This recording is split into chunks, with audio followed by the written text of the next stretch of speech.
Hi, grow Kannada ಚಾನೆಲ್ಗೆ ನಿಮಗೆಲ್ರಿಗೂ ಸ್ವಾಗತ.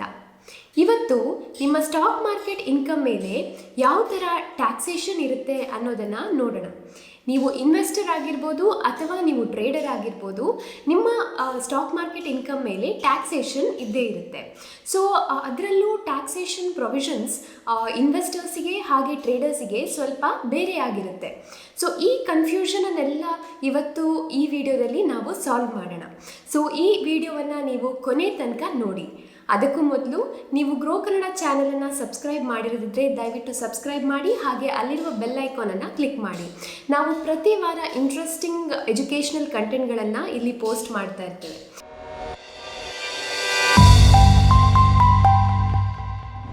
So ಮೊದಲಿಗೆ ನಾವು ಇನ್ವೆಸ್ಟರ್ಸಿಗೆ ಯಾವ ಥರದ ಟ್ಯಾಕ್ಸೇಷನ್ ಪ್ರೊವಿಷನ್ಸ್ ಅಪ್ಲೈ ಆಗುತ್ತೆ, ಯಾವ್ಯಾವ ಟ್ಯಾಕ್ಸಸ್ ಅಥವಾ ಎಷ್ಟು ಟ್ಯಾಕ್ಸನ್ನು ಇನ್ವೆಸ್ಟರ್ಸ್ ಪೇ ಮಾಡಬೇಕಾಗುತ್ತೆ, ಹಾಗೆ ಇನ್ವೆಸ್ಟ್ಮೆಂಟ್ಸನ್ನು ಯಾವ್ಯಾವ ಕೆಟಗರಿಯಲ್ಲಿ ಡಿವೈಡ್ ಮಾಡ್ತಾರೆ ಅನ್ನೋದನ್ನೆಲ್ಲ ಈಗ ಮೊದಲು ತಿಳ್ಕೊಳ್ಳೋಣ. ಹೆಚ್ಚಿನವರು ಅವರ ಇನ್ವೆಸ್ಟ್ಮೆಂಟ್ ಡಿಸಿಷನ್ಸ್ಗಳನ್ನು ವೈಸಾಗಿ ತಗೊಂಡಿರ್ತಾರೆ, ಆದರೆ ಈ ಟ್ಯಾಕ್ಸೇಷನನ್ನು ಅವರು ಓವರ್ಲುಕ್ ಮಾಡಿರ್ತಾರೆ. ಎಷ್ಟೋ ಸಲ ನಿಮ್ಮ ಇನ್ವೆಸ್ಟ್ಮೆಂಟ್ ಡಿಸಿಷನ್ ತುಂಬ ರೈಟ್ ಆಗಿದ್ದರೂ ಈ ಟ್ಯಾಕ್ಸೇಷನ್ ಪಾರ್ಟನ್ನು ನೀವು ಅವಾಯ್ಡ್ ಮಾಡಿರೋದ್ರಿಂದ ಈ ಟ್ಯಾಕ್ಸೇಷನ್ ನಿಮ್ಮ ಗೇನ್ಸಿನ ಮೇಜರ್ ಪಾರ್ಟನ್ನು ತಗೊಂಡ್ಬಿಡುತ್ತೆ. ಹಾಗಾಗಿ ನೀವು ಎಷ್ಟು ವೈಸಾಗಿ ನಿಮ್ಮ ಇನ್ವೆಸ್ಟ್ಮೆಂಟ್ ಡಿಸಿಷನನ್ನು ತಗೊಂಡಿರ್ತೀರೋ ಹಾಗೆ ನೀವು ಬೇರೆ ಬೇರೆ ಟ್ಯಾಕ್ಸೇಷನ್ ಪ್ರೊವಿಷನ್ಗಳನ್ನು ತಿಳ್ಕೊಳ್ಬೇಕಾಗಿರೋದು ತುಂಬ ಮುಖ್ಯ ಆಗಿರುತ್ತೆ. ಸೊ ನಿಮ್ಮ ವೈಸ್ ಇನ್ವೆಸ್ಟ್ಮೆಂಟ್ ಡಿಸಿಷನ್ನೊಂದಿಗೆ ನಿಮ್ಮ ಟ್ಯಾಕ್ಸೇಷನ್ ಪ್ಲ್ಯಾನಿಂಗ್ ಅಥವಾ ಟ್ಯಾಕ್ಸ್ ಪ್ಲ್ಯಾನಿಂಗ್ ಕೂಡ ಚೆನ್ನಾಗಿದ್ದಾಗ ನೀವು ಮೇಜರ್ ಪೋರ್ಷನ್ ಆಫ್ ಯುವರ್ ಗೇನ್ಸನ್ನು ನಿಮಗೆ ರಿಟೈನ್ ಮಾಡೋದಕ್ಕೆ ಹೆಲ್ಪ್ ಆಗುತ್ತೆ. ಇಂಡಿಯಾದಲ್ಲಿ ನಿಮ್ಮ ಇನ್ವೆಸ್ಟ್ಮೆಂಟ್ಸ್ ಮೇಲೆ ಬಂದಂತಹ ಗೇನ್ಸ್ ಮೇಲೆ ಟ್ಯಾಕ್ಸನ್ನು ಲಿವಿ ಮಾಡಲಾಗುತ್ತೆ. ಯಾವ ಪರ್ಸೆಂಟೇಜ್ ಅಥವಾ ಎಷ್ಟು ಟ್ಯಾಕ್ಸ್ ನೀವು ಪೇ ಮಾಡಬೇಕು ಅನ್ನೋದು ನೀವು ಎಷ್ಟು ಟೈಮ್ ಆ ಸೆಕ್ಯೂರಿಟಿಯನ್ನು ಹೋಲ್ಡ್ ಮಾಡಿರ್ತೀರಿ ಅನ್ನೋದ್ರ ಮೇಲೆ ಡಿಸೈಡ್ ಆಗುತ್ತೆ. ಸೊ ಈ ಸೆಕ್ಯೂರಿಟಿ ಶೇರ್ಸ್ ಆಗಿರ್ಬೋದು, ಬಾಂಡ್ಸ್ ಆಗಿರ್ಬೋದು, ಮ್ಯೂಚುವಲ್ ಫಂಡ್ಸ್ ಆಗಿರ್ಬೋದು ಅಥವಾ ಕಮೋಡಿಟೀಸ್ ಕೂಡ ಆಗಿರ್ಬೋದು. ಸೊ ಯಾವುದೇ ಒಂದು ಸೆಕ್ಯೂರಿಟಿ ಆಗಿದ್ರೂ ಕೂಡ ನೀವು ಎಷ್ಟು ಡ್ಯೂರೇಷನ್ ತನಕ ಅದನ್ನು ಹೋಲ್ಡ್ ಮಾಡಿರ್ತೀರಾ ಅದರ ಬೇಸಿಸ್ ಮೇಲೆ ಎಷ್ಟು ಟ್ಯಾಕ್ಸ್ ನೀವು ಪೇಮೆಂಟ್ ಮಾಡಬೇಕು ಅನ್ನೋದು ಕೂಡ ಡಿಸೈಡ್ ಆಗುತ್ತೆ. ಸೊ ನೀವು ಹೋಲ್ಡ್ ಮಾಡಿದ ಡ್ಯೂರೇಷನ್ ಬೇಸಿಸ್ ಮೇಲೆ ನಿಮ್ಮ ಸೆಕ್ಯೂರಿಟೀಸ್ಗಳನ್ನು ಲಾಂಗ್ ಟರ್ಮ್ ಕ್ಯಾಪಿಟಲ್ ಎಸೆಟ್ಸ್ ಹಾಗೂ ಶಾರ್ಟ್ ಟರ್ಮ್ ಕ್ಯಾಪಿಟಲ್ ಎಸೆಟ್ಸ್ ಅಂತ ಡಿವೈಡ್ ಮಾಡಲಾಗುತ್ತೆ. ಇಕ್ವಿಟಿ ಶೇರ್ಸ್ ಹಾಗೂ ಇಕ್ವಿಟಿ ಓರಿಯೆಂಟೆಡ್ ಮ್ಯೂಚುವಲ್ ಫಂಡ್ಸಿಗೆ ನಿಮ್ಮ ಹೋಲ್ಡಿಂಗ್ ಪೀರಿಯಡ್ 12 ಮಂತ್ಸ್ಗಿಂತ ಕಮ್ಮಿ ಇದ್ದರೆ ಅದನ್ನು ಶಾರ್ಟ್ ಟರ್ಮ್ ಕ್ಯಾಪಿಟಲ್ ಎಸೆಟ್ ಅಂತ ಕನ್ಸಿಡರ್ ಮಾಡಲಾಗುತ್ತೆ. ಅದೇ ಥರ ಇಕ್ವಿಟಿ ಹಾಗೂ ಇಕ್ವಿಟಿ ಓರಿಯೆಂಟೆಡ್ ಮ್ಯೂಚುವಲ್ ಫಂಡ್ಸಿಗೆ ನಿಮ್ಮ ಹೋಲ್ಡಿಂಗ್ ಪೀರಿಯಡ್ ಅಂದರೆ ನೀವು ಆ ಸೆಕ್ಯೂರಿಟಿಯನ್ನು ಹೋಲ್ಡ್ ಮಾಡಿದಂತಹ ಪೀರಿಯಡ್ 12 ತಿಂಗಳಿಗಿಂತ ಹೆಚ್ಚು ಇದ್ದಾಗ ಅದನ್ನು ಲಾಂಗ್ ಟರ್ಮ್ ಕ್ಯಾಪಿಟಲ್ ಎಸೆಟ್ ಅಂತ ಕನ್ಸಿಡರ್ ಮಾಡಲಾಗುತ್ತೆ. ಈಗ ಒಂದು ಎಕ್ಸಾಂಪಲನ್ನು ನೋಡೋಣ. ನೀವು ಯಾವುದಾದ್ರೂ ಒಂದು ಕಂಪನಿಯ ಲಿಸ್ಟೆಡ್ ಶೇರ್ಸನ್ನು 1 ಜಾನ್ವರಿಗೆ ಬೈ ಮಾಡಿದರೆ ಆ ಶೇರ್ಸನ್ನು ನೀವು 31 ಸೆಪ್ಟೆಂಬರಿಗೆ ಅಂದರೆ ಅದೇ ವರ್ಷ 31 ಸೆಪ್ಟೆಂಬರಿಗೆ ಸೆಲ್ ಮಾಡಿದ್ರೆ ಇದು ಶಾರ್ಟ್ ಟರ್ಮ್ ಕ್ಯಾಪಿಟಲ್ ಎಸೆಟ್ ಆಗುತ್ತೆ. ಯಾಕಂದರೆ ನೀವು 12 ತಿಂಗಳಿಗಿಂತ ಕಮ್ಮಿ ಈ ಸೆಕ್ಯೂರಿಟೀಸನ್ನು ಹೋಲ್ಡ್ ಮಾಡಿದ್ರಿ. ಅದೇ ಥರ ನೀವು ಈ ವರ್ಷ 1 ಜಾನ್ವರಿಗೆ ಕೆಲವು ಸೆಕ್ಯೂರಿಟೀಸನ್ನು ಬೈ ಮಾಡಿ, ಅಂದರೆ ಫಾರ್ ಎಕ್ಸಾಂಪಲ್ ಒಂದು ಕಂಪನಿಯ ಲಿಸ್ಟೆಡ್ ಕಂಪನಿಯ ಶೇರ್ಸನ್ನು ಬೈ ಮಾಡಿ ನೀವು ಅದನ್ನು ನೆಕ್ಸ್ಟ್ ಇಯರ್ 1 ಜಾನ್ವರಿಗೆ ಅದನ್ನು ಸೆಲ್ ಮಾಡಿದ್ರೆ ಆಗ ನಿಮ್ಮ ಹೋಲ್ಡಿಂಗ್ ಪೀರಿಯಡ್ 12 ತಿಂಗಳಿಗೆ ಹೆಚ್ಚಾಗುತ್ತೆ. ಹಾಗಾಗಿ ಇದು ಲಾಂಗ್ ಟರ್ಮ್ ಕ್ಯಾಪಿಟಲ್ ಎಸೆಟ್ ಆಗುತ್ತೆ. ಸೊ ನೀವು ಎಷ್ಟು ಟೈಮ್ ಒಂದು ಸೆಕ್ಯೂರಿಟಿಯನ್ನು ಹೋಲ್ಡ್ ಮಾಡ್ತೀರಾ, ಅದರಲ್ಲೂ ಅದು ಇಕ್ವಿಟಿ ಅಥವಾ ಇಕ್ವಿಟಿ ಓರಿಯೆಂಟೆಡ್ ಮ್ಯೂಚುವಲ್ ಫಂಡ್ ಆಗಿದ್ದರೆ 12 ತಿಂಗಳು ನಿಮಗೆ ಒಂದು ಬೆಂಚ್ ಮಾರ್ಕ್ ಆಗುತ್ತೆ. ಸೊ 12 ತಿಂಗಳ ಒಳಗೆ ನೀವು ಆ ಸೆಕ್ಯೂರಿಟಿಯನ್ನು ಅಥವಾ ಶೇರನ್ನು ಸೆಲ್ ಮಾಡಿದ್ರೆ ಅದು ಶಾರ್ಟ್ ಟರ್ಮ್ ಕ್ಯಾಪಿಟಲ್ ಎಸೆಟ್ ಆಗುತ್ತೆ. 12 ತಿಂಗಳ ಇಟ್ಕೊಂಡು ನಂತರ ಅದನ್ನು ಸೇಲ್ ಮಾಡಿದರೆ ಅದು ಲಾಂಗ್ ಟರ್ಮ್ ಕ್ಯಾಪಿಟಲ್ ಎಸೆಟ್ ಆಗುತ್ತೆ. ಬಟ್ ಇದು ಅನ್ಲಿಸ್ಟೆಡ್ ಶೇರ್ಸಿಗೆ ಚೇಂಜ್ ಆಗುತ್ತೆ. ಅಂದರೆ ಈ 12 ಮಂತ್ಸ್ ಅನ್ನುವಂಥ ಕಂಡೀಷನ್ ಅನ್ಲಿಸ್ಟೆಡ್ ಶೇರ್ಸ್ ಆದ ಕೂಡಲೇ ಅದು 24 ಮಂತ್ಸ್ ಆಗುತ್ತೆ. ಅಂದರೆ ನೀವು ಒಂದು ಅನ್ಲಿಸ್ಟೆಡ್ ಶೇರ್ಸನ್ನು 24 ಮಂತ್ಗಿಂತ ಕಮ್ಮಿ ಹೋಲ್ಡ್ ಮಾಡಿದರೆ ಅದು ಶಾರ್ಟ್ ಟರ್ಮ್ ಕ್ಯಾಪಿಟಲ್ ಎಸೆಟ್ ಆಗುತ್ತೆ. ಅದೇ ಅನ್ಲಿಸ್ಟೆಡ್ ಶೇರ್ಸನ್ನು ನೀವು 24 ಮಂತ್ಸ್ಗಿಂತ ಜಾಸ್ತಿ ಹೋಲ್ಡ್ ಮಾಡಿ ಆಮೇಲೆ ನೀವು ಸೆಲ್ ಮಾಡಿದರೆ ಅದು ಲಾಂಗ್ ಟರ್ಮ್ ಕ್ಯಾಪಿಟಲ್ ಎಸೆಟ್ ಆಗಿ ಕನ್ಸಿಡರ್ ಆಗುತ್ತೆ. ಅದೇ ಇನ್ನುಳಿದ ಸೆಕ್ಯೂರಿಟೀಸ್ಗಳಿಗೆ ಅಂದರೆ ಬಾಂಡ್ಸಿಗೆ, ಡೆಟ್ ಓರಿಯೆಂಟೆಡ್ ಮ್ಯೂಚುವಲ್ ಫಂಡ್ಸಿಗೆ ಅಥವಾ ಗೋಲ್ಡಿಗೆ, ಇವುಗಳಿಗೆಲ್ಲ ಈ 24 ಮಂತ್ಸ್ ಅನ್ನುವ ಕಂಡೀಷನ್ ಅನ್ಲಿಸ್ಟೆಡ್ ಶೇರ್ಸಿಗೆ ಏನಿತ್ತು ಇದು 36 ಮಂತ್ಸ್ ಆಗುತ್ತೆ. ಅಂದರೆ ಈ bonds, debt oriented mutual funds, gold ಇವೆಲ್ಲ ನೀವು 36 ಮಂತ್ಸ್ಗಿಂತ ಕಮ್ಮಿ ಹೋಲ್ಡ್ ಮಾಡಿ ಸೆಲ್ ಮಾಡಿದ್ರೆ ಇವೆಲ್ಲ ಶಾರ್ಟ್ ಟರ್ಮ್ ಕ್ಯಾಪಿಟಲ್ ಎಸೆಟ್ ಆಗುತ್ತೆ. ಅದೇ ನೀವು 36 ಮಂತ್ಸ್ನ ನಂತರ ಇದನ್ನು ಸೆಲ್ ಮಾಡಿದ್ರೆ ಅವು ಲಾಂಗ್ ಟರ್ಮ್ ಕ್ಯಾಪಿಟಲ್ ಎಸೆಟ್ಸ್ ಆಗುತ್ತೆ. ಸೊ ಇದನ್ನು ಒಂದ್ಸಲ ಸಮ್ಮರಿ ರೂಪದಲ್ಲಿ ನೋಡೋದಾದರೆ, so equity and units of equity oriented funds ಇದನ್ನು ನೀವು 12 ತಿಂಗಳಿಗಿಂತ ಕಮ್ಮಿ ಹೋಲ್ಡ್ ಮಾಡಿದ್ರೆ ಇದು ಶಾರ್ಟ್ ಟರ್ಮ್ ಕ್ಯಾಪಿಟಲ್ ಎಸೆಟ್ ಆಗುತ್ತೆ. 12 ತಿಂಗಳಿಗಿಂತ ಜಾಸ್ತಿ ನೀವು ಹೋಲ್ಡ್ ಮಾಡಿದಾಗ ಇದು ಲಾಂಗ್ ಟರ್ಮ್ ಕ್ಯಾಪಿಟಲ್ ಎಸೆಟ್ ಆಗುತ್ತೆ. ಅದೇ ಥರ ಅನ್ಲಿಸ್ಟೆಡ್ ಶೇರ್ಸನ್ನು ನೀವು 24 ತಿಂಗಳಿಗಿಂತ ಕಮ್ಮಿ ಹೋಲ್ಡ್ ಮಾಡಿದರೆ, ಅಂದರೆ 24 ತಿಂಗಳೊಳಗೆ ನೀವು ಸೆಲ್ ಮಾಡಿದರೆ ಇದು ಶಾರ್ಟ್ ಟರ್ಮ್ ಕ್ಯಾಪಿಟಲ್ ಎಸೆಟ್ ಆಗುತ್ತೆ. ಅದೇ 24 ತಿಂಗಳು ಅದನ್ನು ಹಿಡ್ಕೊಂಡು ಆನಂತರ ನೀವು ಸೆಲ್ ಮಾಡಿದ್ರೆ ಅದು ಲಾಂಗ್ ಟರ್ಮ್ ಕ್ಯಾಪಿಟಲ್ ಎಸೆಟ್ ಆಗುತ್ತೆ. ಅದೇ ಬಾಂಡ್ಸ್, ಡೆಟ್ ಫಂಡ್ಸ್ ಅಥವಾ ಗೋಲ್ಡನ್ನು ನೀವು 36 ತಿಂಗಳೊಳಗೆ ಸೆಲ್ ಮಾಡಿದ್ರೆ ಅದು ಶಾರ್ಟ್ ಟರ್ಮ್ ಕ್ಯಾಪಿಟಲ್ ಎಸೆಟ್ ಆಗುತ್ತೆ.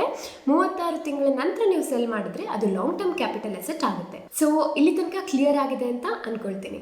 ಸೊ ಈಗ ಈ ಶಾರ್ಟ್ ಟರ್ಮ್ ಕ್ಯಾಪಿಟಲ್ ಎಸೆಟ್ಸಿಂದ ಬಂದಂತಹ ಗೇನ್ಸ್ ಅಥವಾ ಲಾಸಸನ್ನು ನಾವು ಶಾರ್ಟ್ ಟರ್ಮ್ ಕ್ಯಾಪಿಟಲ್ ಗೇನ್ಸ್ ಅಥವಾ ಶಾರ್ಟ್ ಟರ್ಮ್ ಕ್ಯಾಪಿಟಲ್ ಲಾಸಸ್ ಅಂತ ಕರಿತೇವೆ.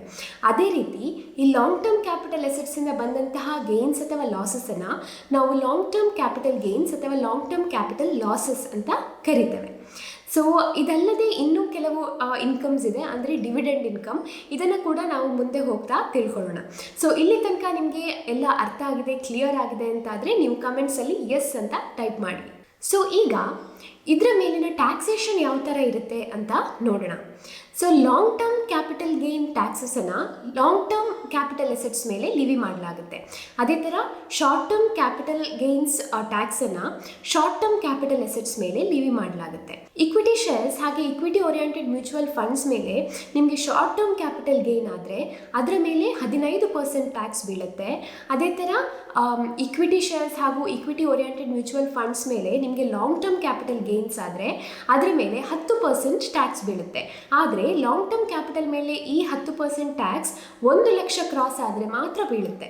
ಅಂದರೆ ನಿಮ್ಮ long term capital gains 1 lakh exceed ಆದರೆ ಆಗ 10%, ಆ ಎಕ್ಸೀಡೆಡ್ ವ್ಯಾಲ್ಯೂ ಮೇಲೆ 10% ಟ್ಯಾಕ್ಸಸ್ ಬೀಳುತ್ತೆ. ಇದು long term capital gains tax ಆಗುತ್ತೆ. ಸೊ ಡೋಂಟ್ ವರಿ, ಇದನ್ನು ಒಂದು ಎಕ್ಸಾಂಪಲ್ ಮೂಲಕ ಈಸಿಯಾಗಿ ಅರ್ಥ ಮಾಡ್ಕೊಳ್ಳೋಣ. ಈಗ ನೀವು ಒಂದು ಕಂಪನಿಯ 1000 ಶೇರ್ಸನ್ನು 100 ರೂಪಾಯಿಗೆ 1 ಜನವರಿ 2022ಕ್ಕೆ ತಗೊಂಡ್ರಿ ಅಂತ ಎಸ್ಯೂಮ್ ಮಾಡೋಣ. ಈ ಶೇರ್ಸನ್ನು ನೀವು 1 ಡಿಸೆಂಬರ್ 2022ಕ್ಕೆ 125 ರೂಪಾಯಿಗೆ ಸೆಲ್ ಮಾಡಿದ್ರಿ. ಸೊ ಇಲ್ಲಿ ನಿಮ್ಮ ಹೋಲ್ಡಿಂಗ್ ಪೀರಿಯಡ್ 12 ತಿಂಗಳಿಗಿಂತ ಕಮ್ಮಿ ಇರೋದ್ರಿಂದ ಈ 25 ರೂಪಾಯಿ ಏನು ನೀವು ಗೇನ್ ಮಾಡ್ತೀರಾ 1000 ಶೇರ್ಸ್ ಮೇಲೆ, ಇದನ್ನು ಶಾರ್ಟ್ ಟರ್ಮ್ ಕ್ಯಾಪಿಟಲ್ ಗೇನ್ ಅಂತ ಕನ್ಸಿಡರ್ ಮಾಡಲಾಗುತ್ತೆ. ಸೊ ಇದು ಶಾರ್ಟ್ ಟರ್ಮ್ ಕ್ಯಾಪಿಟಲ್ ಗೇನ್ ಆದಾಗ ಫ್ಲ್ಯಾಟ್ ಆಗಿ 15% ಟ್ಯಾಕ್ಸನ್ನು ನೀವು ಕಟ್ಟಬೇಕಾಗುತ್ತೆ. ಅಂದರೆ ಇಲ್ಲಿ ನಿಮ್ಮ ಸೇಲ್ ಕನ್ಸಿಡರೇಷನ್ 1,25,000 ಆಯಿತು. ಯಾಕಂದರೆ 1000 ಶೇರ್ಸ್ ಇಂಟು ನೀವು ಸೆಲ್ ಮಾಡಿದಂತಹ value 125. So sale consideration 1,25,000. Cost of acquisition 1000 shares into ನೀವು ಬೈ ಮಾಡಿದ ವ್ಯಾಲ್ಯೂ ಅಂದರೆ 100. So cost of acquisition 1 lakh ಆಯಿತು. ಸೊ ಇಲ್ಲಿ ನಿಮಗಾದಂತಹ ಗೇನ್ 25,000 ರೂಪಾಯಿ. ಸೊ ಈ 25,000 ಕ್ಯಾಪಿಟಲ್ ಗೇನ್ ಮೇಲೆ ನೀವು 15% ಟ್ಯಾಕ್ಸ್ ಅಂದರೆ 3,750 ಟ್ಯಾಕ್ಸನ್ನು ಪೇ ಮಾಡಬೇಕಾಗತ್ತೆ.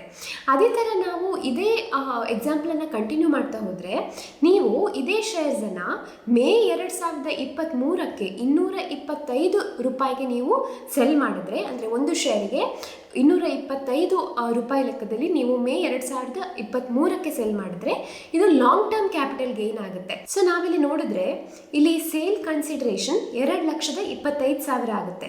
ಅಂದರೆ ನಮ್ಮ ಹತ್ರ ಇದ್ದಂತಹ 1000 ಶೇರ್ಸನ್ನು ನಾವು 225ಕ್ಕೆ ಸೇಲ್ ಮಾಡ್ತೇವೆ. ಸೊ ನಮ್ಮ ಸೇಲ್ ಕನ್ಸಿಡರೇಷನ್ 2,25,000 ಆಗುತ್ತೆ. ಇದರ ಕಾಸ್ಟ್ ಆಫ್ ಎಕ್ವಿಸಿಷನ್ ಆಗ ಹೇಳಿದಾಗೆ 1 ಲಕ್ಷ. ಈಗ ನಮ್ಮ ಕ್ಯಾಪಿಟಲ್ ಗೇನ್ 1,25,000 ಆಗುತ್ತೆ. ಇದಕ್ಕೆ ಆಗಲೇ ಹೇಳಿದ ಹಾಗೆ ಲಾಂಗ್ ಟರ್ಮ್ ಕ್ಯಾಪಿಟಲ್ ಗೇನ್ ಆಗಿದ್ದರೆ ನೀವು 1 ಲಕ್ಷಕ್ಕಿಂತ ಹೆಚ್ಚಿನ ಕ್ಯಾಪಿಟಲ್ ಗೇನ್ ಮೇಲೆ ಮಾತ್ರ 10% ಟ್ಯಾಕ್ಸ್ ಕಟ್ಟಬೇಕಾಗುತ್ತೆ. ಹಾಗಾಗಿ ನೀವಿಲ್ಲಿ 1 ಲಕ್ಷವನ್ನು 1,25,000ದಿಂದ ಲೆಸ್ ಮಾಡ್ಕೋಬೇಕು. ಸೊ ನಮಗೆ ಟ್ಯಾಕ್ಸೇಬಲ್ ಕ್ಯಾಪಿಟಲ್ ಗೇನ್ ಇಲ್ಲಿ 25,000 ಮಾತ್ರ. ಸೊ ಈ 25,000ದ ಮೇಲೆ 10% ಅಂದರೆ 2,500 ರೂಪಾಯಿಯನ್ನು ನಾವು ಕ್ಯಾಪಿಟಲ್ ಗೇನ್ ಟ್ಯಾಕ್ಸ್ ಆಗಿ ಕಟ್ಟಬೇಕಾಗುತ್ತೆ. Long term capital gain tax ಆಗಿ ಕಟ್ಟಬೇಕಾಗುತ್ತೆ. ಈಗ ಅನ್ಲಿಸ್ಟೆಡ್ ಶೇರ್ಸ್ ಹಾಗೂ ಬಾಂಡ್ಸಿಗೆ ಶಾರ್ಟ್ ಟರ್ಮ್ ಕ್ಯಾಪಿಟಲ್ ಗೇನ್ಸ್ ಇದ್ದರೆ ಅದನ್ನು ನಾರ್ಮಲ್ ಟ್ಯಾಕ್ಸ್ ಸ್ಲ್ಯಾಬ್ ಥರನೇ ಟ್ಯಾಕ್ಸೇಷನ್ ಮಾಡಲಾಗುತ್ತೆ. ಆದರೆ ಲಾಂಗ್ ಟರ್ಮ್ ಕ್ಯಾಪಿಟಲ್ ಗೇನ್ಸ್ ಆಗಿದ್ದರೆ ನಿಮಗೆ ಅನ್ಲಿಸ್ಟೆಡ್ ಶೇರ್ಸ್ ಹಾಗೂ ಬಾಂಡ್ಸಲ್ಲಿ ಲಾಂಗ್ ಟರ್ಮ್ ಕ್ಯಾಪಿಟಲ್ ಗೇನ್ಸ್ ಆಗಿದ್ದರೆ 20% ಟ್ಯಾಕ್ಸೇಷನ್ ಆಫ್ಟರ್ ಇಂಡೆಕ್ಸೇಷನ್ ಆಗುತ್ತೆ. ಇಂಡೆಕ್ಸೇಷನ್ ಬೆನಿಫಿಟ್ ಅಂದರೆ ನಾವು ಪರ್ಚೇಸ್ ವ್ಯಾಲ್ಯೂವನ್ನು ಇವತ್ತಿನ ವ್ಯಾಲ್ಯೂಗೆ ಅಡ್ಜಸ್ಟ್ ಮಾಡುವಂಥದ್ದು. ಅಂದರೆ ನೀವು ಟೈಮ್ ವ್ಯಾಲ್ಯೂ ಆಫ್ ಮನಿ ಅಂತ ಕೇಳಿರ್ಬೋದು ಅಲ್ವಾ. ನಾವು 2 ವರ್ಷದ ಹಿಂದೆ ಒಂದು ಪ್ರಾಡಕ್ಟನ್ನು 100 ರೂಪಾಯಿಗೆ ಪರ್ಚೇಸ್ ಮಾಡಿದರೆ ಇವತ್ತು ಅದರ ವ್ಯಾಲ್ಯೂ 120 ಆಗಿರ್ಬೋದು.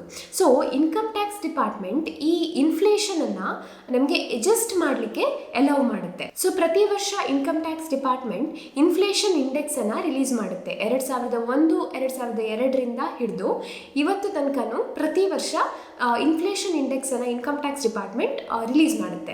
ಸೊ ಈ ಇನ್ಫ್ಲೇಷನ್ ಇಂಡೆಕ್ಸನ್ನು ಯೂಸ್ ಮಾಡಿಕೊಂಡು ನಾವು ಕಾಸ್ಟ್ ಆಫ್ ಎಕ್ವಿಸಿಷನನ್ನು ಈ ಟೈಮ್ ವ್ಯಾಲ್ಯೂಗೆ ಅಡ್ಜಸ್ಟ್ ಮಾಡ್ಬೋದು. ಇದನ್ನು ಒಂದು ಎಕ್ಸಾಂಪಲ್ ಮುಖಾಂತರ ನೋಡೋಣ.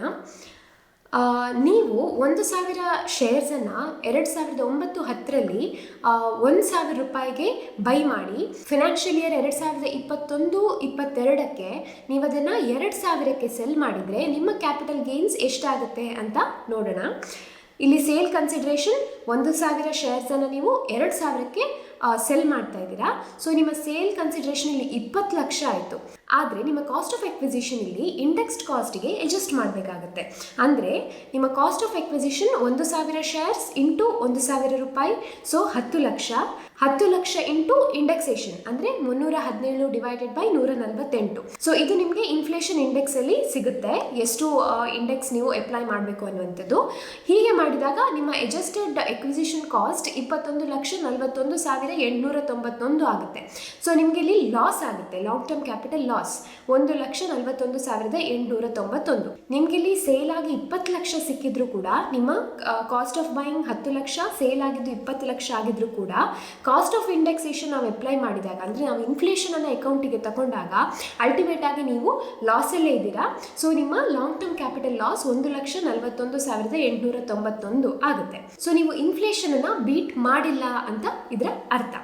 ಸೊ ಈಗ ನೀವು ಇದನ್ನೇ 3000ಕ್ಕೆ ಸೆಲ್ ಮಾಡಿದ್ದಿದ್ರೆ, ಪ್ರೀವಿಯಸ್ ಎಕ್ಸಾಂಪಲಲ್ಲಿ ನಾವು ಸೇಲ್ ಪ್ರೈಸ್ 2000 ಅಂತ ತಗೊಂಡಿದ್ವಿ. ಈಗ ನಾವು ಅದನ್ನು 3000 ಅಂತ ತಗೊಂಡ್ರೆ ಯಾವ ಥರ ಕ್ಯಾಲ್ಕುಲೇಷನ್ ಬರುತ್ತೆ ಅಂತ ನೋಡೋಣ. ಸೇಲ್ ಕನ್ಸಿಡ್ರೇಷನ್ 30 ಲಕ್ಷ ಆಗುತ್ತೆ. ಕಾಸ್ಟ್ ಆಫ್ ಇಂಡೆಕ್ಸ್ಡ್ ಎಕ್ವಿಸಿಷನ್ 21,41,891 ಆಗುತ್ತೆ. ಸೊ ಈಗ ನಿಮಗೆ ಲಾಂಗ್ ಟರ್ಮ್ ಕ್ಯಾಪಿಟಲ್ ಗೇನ್ 8,58,109 ಆಗುತ್ತೆ. ಸೊ ಇಲ್ಲಿ ಲಾಂಗ್ ಟರ್ಮ್ ಕ್ಯಾಪಿಟಲ್ ಗೇನ್ ಮೇಲೆ ಫ್ಲಾಟ್ ಆಗಿ 20% ಟ್ಯಾಕ್ಸ್ ಬೀಳುತ್ತೆ. ಹಾಗಾಗಿ ನಿಮ್ಮ ಲಾಂಗ್ ಟರ್ಮ್ ಕ್ಯಾಪಿಟಲ್ ಗೇನ್ ಇಲ್ಲಿ 1,71,622 ಆಗುತ್ತೆ. ನೀವು 2001-2002ಕ್ಕಿಂತ ಮೊದಲು ಪರ್ಚೇಸ್ ಮಾಡಿದಂತಹ ಯಾವುದಾದ್ರೂ ಶೇರ್ಸನ್ನು ಈಗ ಸೆಲ್ ಮಾಡಿದರೆ ನಿಮ್ಮ ಕಾಸ್ಟ್ ಆಫ್ ಎಕ್ವಿಸಿಷನ್ ಏಪ್ರಿಲ್ 1, 2001ರ ಫೇರ್ ಮಾರ್ಕೆಟ್ ವ್ಯಾಲ್ಯೂ ಅಥವಾ ನಿಮ್ಮ ಆ್ಯಕ್ಚುಯಲ್ ಕಾಸ್ಟ್ ಆಫ್ ಎಕ್ವಿಸಿಷನ್ ಯಾವುದು ಹೈಯರ್ ಇದೆ ಅದನ್ನು ನೀವು ತಗೊಳ್ಬೋದು. ಅಂದರೆ 1/4/2001ರಲ್ಲಿ ನಿಮ್ಮ fair market value cost of ಎಕ್ವಿಸಿಷನ್ಗಿಂತ ಜಾಸ್ತಿ ಇದ್ದರೆ ಆ ಫೇರ್ ಮಾರ್ಕೆಟ್ ವ್ಯಾಲ್ಯೂವನ್ನು ನೀವು ಕಾಸ್ಟ್ ಆಫ್ ಎಕ್ವಿಸಿಷನ್ ಅಂತ ತಗೊಳ್ಬೋದು. ಅದೇ 1/4/2001ಕ್ಕೆ ನಿಮ್ಮ ಕಾಸ್ಟ್ ಆಫ್ ಎಕ್ವಿಸಿಷನ್ನೇ ಫೇರ್ ಮಾರ್ಕೆಟ್ ವ್ಯಾಲ್ಯೂಗಿಂತ ಜಾಸ್ತಿ ಇದ್ದರೆ ನೀವು ಆ ಕಾಸ್ಟ್ ಆಫ್ ಎಕ್ವಿಸಿಷನನ್ನೇ ಡೈರೆಕ್ಟಾಗಿ ಇಲ್ಲಿ ಎಕ್ವಿಸಿಷನ್ ಕಾಸ್ಟ್ ಆಗಿ ತಗೊಳ್ಬೋದು. ಈಗ ಗೋಲ್ಡ್ಸ್ ಮತ್ತು ಬಾಂಡ್ಸಿನ ಕ್ಯಾಪಿಟಲ್ ಗೇನ್ಸಲ್ಲೂ ಕೂಡ ಶಾರ್ಟ್ ಟರ್ಮ್ ಕ್ಯಾಪಿಟಲ್ ಗೇನ್ಸ್ ಆಗಿದ್ರೆ ನಾರ್ಮಲ್ ಸ್ಲ್ಯಾಬ್ ರೇಟ್ಸಲ್ಲೇ ಟ್ಯಾಕ್ಸೇಷನ್ ಅಪ್ಲೈ ಆಗುತ್ತೆ. ಅದೇ ಲಾಂಗ್ ಟರ್ಮ್ ಕ್ಯಾಪಿಟಲ್ ಗೇನ್ ಆಗಿದ್ರೆ 20% ಟ್ಯಾಕ್ಸನ್ನು ಕಟ್ಟಬೇಕಾಗುತ್ತೆ. ಅದು ಕೂಡ ಇಂಡೆಕ್ಸೇಷನ್ ಬೆನಿಫಿಟ್ ನಂತರ. ಅದೇ ಲೇಟೆಸ್ಟ್ ಅಮೆಂಡ್ಮೆಂಟ್ ಪ್ರಕಾರ ಡೆಟ್ ಓರಿಯೆಂಟೆಡ್ ಮ್ಯೂಚುವಲ್ ಫಂಡ್ಸ್ಗಳಲ್ಲಿ ಕ್ಯಾಪಿಟಲ್ ಗೇನ್ಸ್ ಶಾರ್ಟ್ ಟರ್ಮ್ ಆಗಿದ್ರು ಅಥವಾ ಲಾಂಗ್ ಟರ್ಮ್ ಆಗಿದ್ರು ಕೂಡ ಅದು ನಾರ್ಮಲ್ ಟ್ಯಾಕ್ಸ್ ಸ್ಲ್ಯಾಬ್ ಪ್ರಕಾರನೇ ಟ್ಯಾಕ್ಸ್ ಆಗುತ್ತೆ. ಸೊ ಈಗ ಸ್ಕ್ರೀನ್ ಮೇಲೆ ಇದರ ಸಮ್ಮರಿಯನ್ನು ನೋಡೋಣ. Equity and units of equity oriented funds, ಇದರಲ್ಲಿ ನಿಮಗೆ ಲಾಂಗ್ ಟರ್ಮ್ ಕ್ಯಾಪಿಟಲ್ ಗೇನ್ಸ್ ಆದರೆ 1 ಲಕ್ಷಕ್ಕಿಂತ ಹೆಚ್ಚಿನ ಕ್ಯಾಪಿಟಲ್ ಗೇನ್ ಮೇಲೆ 10% ಟ್ಯಾಕ್ಸ್ ಆಗುತ್ತೆ. Equity and units of equity oriented funds ಮೇಲೆ ನಿಮಗೆ ಶಾರ್ಟ್ ಟರ್ಮ್ ಕ್ಯಾಪಿಟಲ್ ಗೇನ್ ಆದರೆ 15% ಟ್ಯಾಕ್ಸ್ ಬೀಳುತ್ತೆ. ಅದೇ ಅನ್ಲಿಸ್ಟೆಡ್ ಶೇರ್ಸ್, ಬಾಂಡ್ಸ್, ಗೋಲ್ಡ್ ಮೇಲೆ ಲಾಂಗ್ ಟರ್ಮ್ ಕ್ಯಾಪಿಟಲ್ ಗೇನ್ ಇದ್ದರೆ ಇಂಡೆಕ್ಸೇಷನ್ ಬೆನಿಫಿಟ್ನ ನಂತರ 20% ಟ್ಯಾಕ್ಸ್ ಬೀಳುತ್ತೆ. ಅದೇ ಅನ್ಲಿಸ್ಟೆಡ್ ಶೇರ್ಸ್, ಬಾಂಡ್ಸ್ ಅಥವಾ ಗೋಲ್ಡ್ಸ್ ಮೇಲೆ ನಿಮಗೆ ಶಾರ್ಟ್ ಟರ್ಮ್ ಕ್ಯಾಪಿಟಲ್ ಗೇನ್ ಆದರೆ ನಾರ್ಮಲ್ ಸ್ಲ್ಯಾಬ್ ರೇಟ್ ಪ್ರಕಾರ ಟ್ಯಾಕ್ಸ್ ಬೀಳುತ್ತೆ. ಡೆಟ್ ಓರಿಯೆಂಟೆಡ್ ಮ್ಯೂಚುವಲ್ ಫಂಡ್ಸ್ಗೆ ಅದು ಶಾರ್ಟ್ ಟರ್ಮ್ ಕ್ಯಾಪಿಟಲ್ ಗೇನ್ ಇರ್ಬೋದು ಅಥವಾ ಲಾಂಗ್ ಟರ್ಮ್ ಕ್ಯಾಪಿಟಲ್ ಗೇನ್ ಇರ್ಬೋದು, ನಾರ್ಮಲ್ ಸ್ಲ್ಯಾಬ್ ರೇಟ್ಸಲ್ಲೇ ಟ್ಯಾಕ್ಸ್ ಆಗುತ್ತೆ. ಈಗ ನೀವು ಕೇಳ್ಬೋದು, ಇದರಲ್ಲಿ ನಮಗೆ ಲಾಸ್ ಆದರೆ ನಾವು ಅದನ್ನು ಕ್ಯಾರಿ ಫಾರ್ವರ್ಡ್ ಮಾಡ್ಬೋದಾ ಅಂತ. ಖಂಡಿತ ನೀವು ಕ್ಯಾರಿ ಫಾರ್ವರ್ಡ್ ಮಾಡ್ಬೋದು. 8 ವರ್ಷದ ತನಕ ನಿಮಗೆ ಲಾಸಸ್ಸನ್ನು ಕ್ಯಾರಿ ಫಾರ್ವರ್ಡ್ ಮಾಡುವ ಫೆಸಿಲಿಟಿ ಸಿಗುತ್ತೆ. ಬಟ್ ಇದಕ್ಕೆ ನೀವು ಡ್ಯೂ ಡೇಟ್ ಒಳಗೆ ಇನ್ಕಮ್ ಟ್ಯಾಕ್ಸ್ ರಿಟರ್ನನ್ನು ಫೈಲ್ ಮಾಡಬೇಕಾಗುತ್ತೆ. ಸಪೋಸ್ ನೀವು ಈ ವರ್ಷ ಲಾಸ್ ಇನ್ಕರ್ ಮಾಡಿದ್ರಿ ಅಂದ್ಕೊಳ್ಳಿ, ಇನ್ನು 5 ವರ್ಷ ಬಿಟ್ಟು ನಿಮಗೆ ಪ್ರಾಫಿಟ್ಸ್ ಆಯಿತು. ಸೊ ನೀವು ಈಗ ಆದಂಥ ಲಾಸನ್ನು 5 ವರ್ಷದ ನಂತರ ಕೂಡ ಸೆಟ್ ಆಫ್ ಮಾಡ್ಕೊಳ್ಬೋದು. ಆದರೆ ಅದಕ್ಕೆ ನೀವು ಡ್ಯೂ ಡೇಟ್ ಒಳಗೆ ಇನ್ಕಮ್ ಟ್ಯಾಕ್ಸ್ ರಿಟರ್ನನ್ನು ಲಾಸ್ ಆದ ವರ್ಷವೇ ಫೈಲ್ ಮಾಡಬೇಕಾಗುತ್ತೆ. ಆದರೆ ಇದರಲ್ಲೂ ಒಂದು ಕ್ಯಾಚ್ ಇದೆ. ಅದೇನೆಂದರೆ, ಲಾಂಗ್ ಟರ್ಮ್ ಕ್ಯಾಪಿಟಲ್ ಲಾಸಸನ್ನು ನೀವು ಲಾಂಗ್ ಟರ್ಮ್ ಕ್ಯಾಪಿಟಲ್ ಗೇನ್ಸ್ ಜೊತೆಗೆ ಮಾತ್ರ ಸೆಟ್ ಆಫ್ ಮಾಡಲಿಕ್ಕೆ ಸಾಧ್ಯ. ಆದರೆ ಶಾರ್ಟ್ ಟರ್ಮ್ ಕ್ಯಾಪಿಟಲ್ ಲಾಸಸನ್ನು ನೀವು ಶಾರ್ಟ್ ಟರ್ಮ್ ಅಥವಾ ಲಾಂಗ್ ಟರ್ಮ್ ಎರಡೂ ಗೇನ್ಸ್ ಜೊತೆಗೆ ಕೂಡ ನೀವು ಸೆಟ್ ಆಫ್ ಮಾಡ್ಬೋದು. ಸೊ ನೀವು ಡಿವಿಡೆಂಡ್ ಇನ್ಕಮನ್ನು ರಿಸೀವ್ ಮಾಡ್ತಾ ಇದ್ದರೆ ಈ ಡಿವಿಡೆಂಡ್ ಇನ್ಕಮ್ ಫ್ರಮ್ ಅದರ್ ಸೋರ್ಸಸಲ್ಲಿ ಟ್ಯಾಕ್ಸ್ ಆಗುತ್ತೆ. ಇದು ನಾರ್ಮಲ್ ಟ್ಯಾಕ್ಸ್ ರೇಟ್ಸಲ್ಲೇ ಅಥವಾ ನಾರ್ಮಲ್ ಟ್ಯಾಕ್ಸ್ ಸ್ಲ್ಯಾಬ್ ಪ್ರಕಾರನೇ ಇದು ಟ್ಯಾಕ್ಸ್ ಆಗುತ್ತೆ. ಬಟ್ ಇದು ಇನ್ಕಮ್ ಫ್ರಮ್ ಅದರ್ ಸೋರ್ಸಸ್ ಅನ್ನುವ ಹೆಡ್ನ ಅಂಡರಲ್ಲಿ ಬರುತ್ತೆ. ಇದು ಇನ್ಕಮ್ ಫ್ರಮ್ ಕ್ಯಾಪಿಟಲ್ ಗೇನ್ ಆಗೋದಿಲ್ಲ, ಇನ್ಕಮ್ ಫ್ರಮ್ ಅದರ್ ಸೋರ್ಸಸ್ ಆಗಿ ಟ್ಯಾಕ್ಸ್ ಆಗುತ್ತೆ. ಸೊ ನೀವು ಇನ್ವೆಸ್ಟರ್ ಆಗಿ ಯಾವ ಥರ ಪ್ಲ್ಯಾನ್ ಮಾಡ್ಬೋದು ಅಂದರೆ, ಒಂದನೇದಾಗಿ ನೀವು ನಿಮ್ಮ ಎಸೆಟ್ಸನ್ನು ಸ್ವಲ್ಪ ಲಾಂಗ್ ಟೈಮ್ ಹೋಲ್ಡ್ ಮಾಡಿ ಅದನ್ನು ಲಾಂಗ್ ಟರ್ಮ್ ಕ್ಯಾಪಿಟಲ್ ಗೇನ್ ಆಗಿ ಕನ್ವರ್ಟ್ ಮಾಡ್ಬೋದು. ಇದರಿಂದ ನಿಮಗೆ ಲಾಂಗ್ ಟರ್ಮಿಗೆ ಸಿಗುವಂತಹ ಬೆನಿಫಿಟ್ಸ್ ಎಲ್ಲ ಸಿಗುತ್ತೆ. ಅದೇ ಥರ ನೀವು ಟ್ಯಾಕ್ಸ್ ಸೇವಿಂಗ್ ಇನ್ವೆಸ್ಟ್ಮೆಂಟ್ ಆಪ್ಷನ್ಸ್ ಆದ ELSSಗಳಲ್ಲಿ ಇನ್ವೆಸ್ಟ್ ಮಾಡ್ಬೋದು. ನಿಮ್ಮ ಕ್ಯಾಪಿಟಲ್ ಲಾಸಸನ್ನು ಕ್ಯಾಪಿಟಲ್ ಗೇನ್ಸ್ ಜೊತೆಗೆ ನೀವು ಆಫ್ಸೆಟ್ ಮಾಡ್ಬೋದು. ಅದೇ ಥರ ನೀವು ಡಿಡಕ್ಷನ್ಸ್ ಹಾಗೂ ಎಕ್ಸೆಂಪ್ಷನ್ಸ್ ಏನೇನು ಸಿಗುತ್ತೆ ಇನ್ಕಮ್ ಟ್ಯಾಕ್ಸ್ ಆ್ಯಕ್ಟಲ್ಲಿ ಅದನ್ನೆಲ್ಲ ನೀವು ಹೆಚ್ಚು ಮಾಡ್ಕೊಳ್ಳಿಕ್ಕೆ ಟ್ರೈ ಮಾಡ್ಬೋದು. ಹಾಗೆ ನಿಮ್ಮ ಇನ್ವೆಸ್ಟ್ಮೆಂಟ್ ಪೋರ್ಟ್ಫೋಲಿಯೋವನ್ನು ಆಪ್ಟಿಮೈಸ್ ಮಾಡೋದಕ್ಕೆ ನೀವು ಒಂದು ಒಳ್ಳೆ ಇನ್ವೆಸ್ಟ್ಮೆಂಟ್ ಅಡ್ವೈಸರನ್ನು ಕೂಡ ಕನ್ಸಲ್ಟ್ ಆಗ್ಬೋದು. ನೆಕ್ಸ್ಟ್ ನಾವು ಟ್ಯಾಕ್ಸೇಷನ್ ಫಾರ್ ಟ್ರೇಡರ್ಸ್ಗೆ ಮೂವ್ ಆಗೋಣ. ನೀವು ಕೇಳ್ಬೋದು, ಟ್ರೇಡರ್ಸಿಗೆ ಮತ್ತು ಇನ್ವೆಸ್ಟರ್ಸಿಗೆ ಅಂಥ ಬಿಗ್ ಡಿಫ್ರೆನ್ಸ್ ಏನಿದೆ from the point of view of taxation ಅಂತ. ನಾವು ಟ್ರೇಡರ್ ಆಗಿದ್ದರೂ ಕೂಡ ನಾವು ಶೇರ್ಸನ್ನು ಸೆಕ್ಯೂರಿಟೀಸನ್ನು ಬೈ ಮಾಡ್ತೀವಿ, ಸೆಲ್ ಮಾಡ್ತೀವಿ, ಸ್ಮಾಲರ್ ಇಂಟರ್ವೆಲ್ಸಲ್ಲಿ ಸೆಲ್ ಮಾಡ್ತೀವಿ. ಹಾಗಾಗಿ ನಮ್ಮದು ನಾವು ಏನೇ ಗೇನ್ ಮಾಡಿದ್ರೂ ಅದು ಶಾರ್ಟ್ ಟರ್ಮ್ ಕ್ಯಾಪಿಟಲ್ ಗೇನ್ ಆಗುತ್ತೆ ಅಂತ. ಇದು ತಪ್ಪು. ನೀವು ಟ್ರೇಡರ್ ಆಗಿದ್ದಾಗ ನೀವು ಮಾಡುವಂತಹ ಟ್ರೇಡ್ಸನ್ನು ಬಿಸ್ನೆಸ್ ಆಗಿ ಇನ್ಕಮ್ ಟ್ಯಾಕ್ಸ್ ಕನ್ಸಿಡರ್ ಮಾಡುತ್ತೆ. ಅಂದರೆ ಇದು ಕ್ಯಾಪಿಟಲ್ ಗೇನ್ಸ್ ಅಲ್ಲ, ಇದು ಬಿಸ್ನೆಸ್ ಇನ್ಕಮ್ ಆಗುತ್ತೆ. ಸೊ ನೀವು ಮಾಡುವಂತಹ ಟ್ರೇಡಿಂಗಿಂದ ಪಡ್ಕೊಳ್ಳುವಂತಹ ಗೇನ್ಸ್ ಎಲ್ಲ ಬಿಸ್ನೆಸ್ ಇನ್ಕಮ್ ಆಗುತ್ತೆ. ಹಾಗಾಗಿ ಇದು ಇನ್ಕಮ್ ಫ್ರಮ್ ಬಿಸ್ನೆಸ್ ಅಂಡರಲ್ಲಿ ಟ್ಯಾಕ್ಸ್ ಆಗುತ್ತೆ. ಸೊ ಟ್ರೇಡಿಂಗಲ್ಲೂ ಕೂಡ ಬೇರೆ ಬೇರೆ ಥರ ಇದೆ. ಅಂದರೆ ಪೊಸಿಷನಲ್ ಟ್ರೇಡ್ಸ್ ಇರ್ಬೋದು, BTST ಇರ್ಬೋದು, STBT ಇರ್ಬೋದು, ಸ್ವಿಂಗ್ ಟ್ರೇಡ್ಸ್ ಇರ್ಬೋದು, ಇಂಟ್ರಾಡೇ ಟ್ರೇಡಿಂಗ್ ಇರ್ಬೋದು, ಟ್ರೇಡಿಂಗ್ ಇನ್ ಡಿರೈವೇಟಿವ್ಸ್ ಇರ್ಬೋದು, ಅಂದರೆ ಆಪ್ಷನ್ಸ್ಗಳಲ್ಲಿ ನೀವು ಟ್ರೇಡ್ ಮಾಡ್ಬೋದು, ಫ್ಯೂಚರ್ಸಲ್ಲಿ ಟ್ರೇಡ್ ಮಾಡ್ಬೋದು. ಸೊ ಇಲ್ಲಿ ಕೂಡ ಬೇರೆ ಬೇರೆ ಕೆಟಗರಿ ಆಫ್ ಟ್ರೇಡಿಂಗ್ ಇದೆ. ಸೊ ಇದಕ್ಕೂ ಕೂಡ ಸ್ವಲ್ಪ ಪ್ರೊವಿಷನ್ಸ್ ಬೇರೆ ಬೇರೆ ಥರ ಅಪ್ಲೈ ಆಗುತ್ತೆ. ಸೊ ಇನ್ಕಮ್ ಟ್ಯಾಕ್ಸ್ ಡಿಪಾರ್ಟ್ಮೆಂಟ್ ನಿಮ್ಮ ಟ್ರೇಡಿಂಗ್ ಇನ್ಕಮನ್ನು 2 ರೀತಿಯಲ್ಲಿ ಡಿವೈಡ್ ಮಾಡಿದೆ. ಮೊದಲನೆಯದು ಸ್ಪೆಕ್ಯುಲೇಟಿವ್ ಇನ್ಕಮ್, ಇನ್ನೊಂದು ನಾನ್ ಸ್ಪೆಕ್ಯುಲೇಟಿವ್ ಇನ್ಕಮ್. ಸೊ ನೀವು ಇಕ್ವಿಟೀಸಲ್ಲಿ ಟ್ರೇಡ್ ಮಾಡಿದಾಗ, ಇಂಟ್ರಾಡೇ ಟ್ರೇಡಿಂಗ್ ಮಾಡಿದಾಗ ಅದು ಸ್ಪೆಕ್ಯುಲೇಟಿವ್ ಬಿಸ್ನೆಸ್ ಆಗುತ್ತೆ. ಸೊ ನೀವು ಶೇರ್ಸಲ್ಲಿ ಅಂದರೆ ಇಕ್ವಿಟೀಸಲ್ಲಿ ಇಂಟ್ರಾಡೇ ಟ್ರೇಡಿಂಗ್ ಮಾಡಿದ್ರೆ ಅದು ಸ್ಪೆಕ್ಯುಲೇಟಿವ್ ಬಿಸ್ನೆಸ್ ಆಗುತ್ತೆ.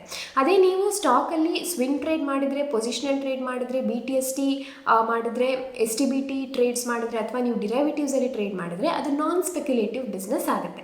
ಇದರ ಡಿಫ್ರೆನ್ಸ್ ಏನಂದರೆ, ನೀವು ಸ್ಟಾಕಲ್ಲಿ ಇಂಟ್ರಾಡೇ ಟ್ರೇಡಿಂಗ್ ಮಾಡಿದಾಗ ನಿಮ್ಮ ಇಂಟೆನ್ಷನ್ ಆ ಸ್ಟಾಕನ್ನು ಡೆಲಿವರಿ ತಗೊಳ್ಳೋದು ಆಗಿರೋದಿಲ್ಲ. ಹಾಗಾಗಿ ಇದು ಸ್ಪೆಕ್ಯುಲೇಟಿವ್ ಬಿಸ್ನೆಸ್ ಆಗುತ್ತೆ. ಅದೇ ನೀವು ಪೊಸಿಷನಲ್ ಟ್ರೇಡ್ ಮಾಡಿದಾಗ ಅಥವಾ ಆಪ್ಷನ್ಸಲ್ಲಿ ಟ್ರೇಡ್ ಮಾಡಿದಾಗ ಅಥವಾ BTST STBT ಟ್ರೇಡ್ಸನ್ನು ತಗೊಂಡಾಗ ನೀವು ಸ್ಟಾಕಿನ ಡೆಲಿವರಿಯನ್ನು ತಗೊಂಡು ಆಮೇಲೆ ಅದನ್ನು ಸೆಲ್ ಮಾಡ್ತೀರಾ. ಹಾಗಾಗಿ ಇದು ನಾನ್ ಸ್ಪೆಕ್ಯುಲೇಟಿವ್ ಬಿಸ್ನೆಸ್ ಆಗಿ ಕೆಟಗರೈಸ್ ಆಗುತ್ತೆ. F&O ಅನ್ನು ಕೂಡ ನಾವು ನಾನ್ ಸ್ಪೆಕ್ಯುಲೇಟಿವ್ ಆಗಿ ಕನ್ಸಿಡರ್ ಮಾಡ್ತೀವಿ, ಯಾಕಂದರೆ ಇದು ಬೇಸಿಕಲಿ ಹೆಡ್ಜಿಂಗ್ ಇನ್ಸ್ಟ್ರೂಮೆಂಟ್ಸ್ ಆಗಿದೆ. ಸೊ ನೀವು ಟ್ರೇಡರ್ ಆಗಿದ್ದರೆ ಯಾರಾದರೂ ನಿಮ್ಮ ಹತ್ರ ಬಂದು ನೀವು ಏನು ಮಾಡ್ತಿದ್ದೀರಾ ಅಂತ ಕೇಳಿದರೆ, ನಾನು ಟ್ರೇಡಿಂಗ್ ಮಾಡ್ತಿದ್ದೇನೆ ಅಂತ ಹೇಳಬೇಡಿ, ನಾನು ಬಿಸ್ನೆಸ್ ಮಾಡ್ತಿದ್ದೀನಿ ಅಂತ ಹೇಳಿ.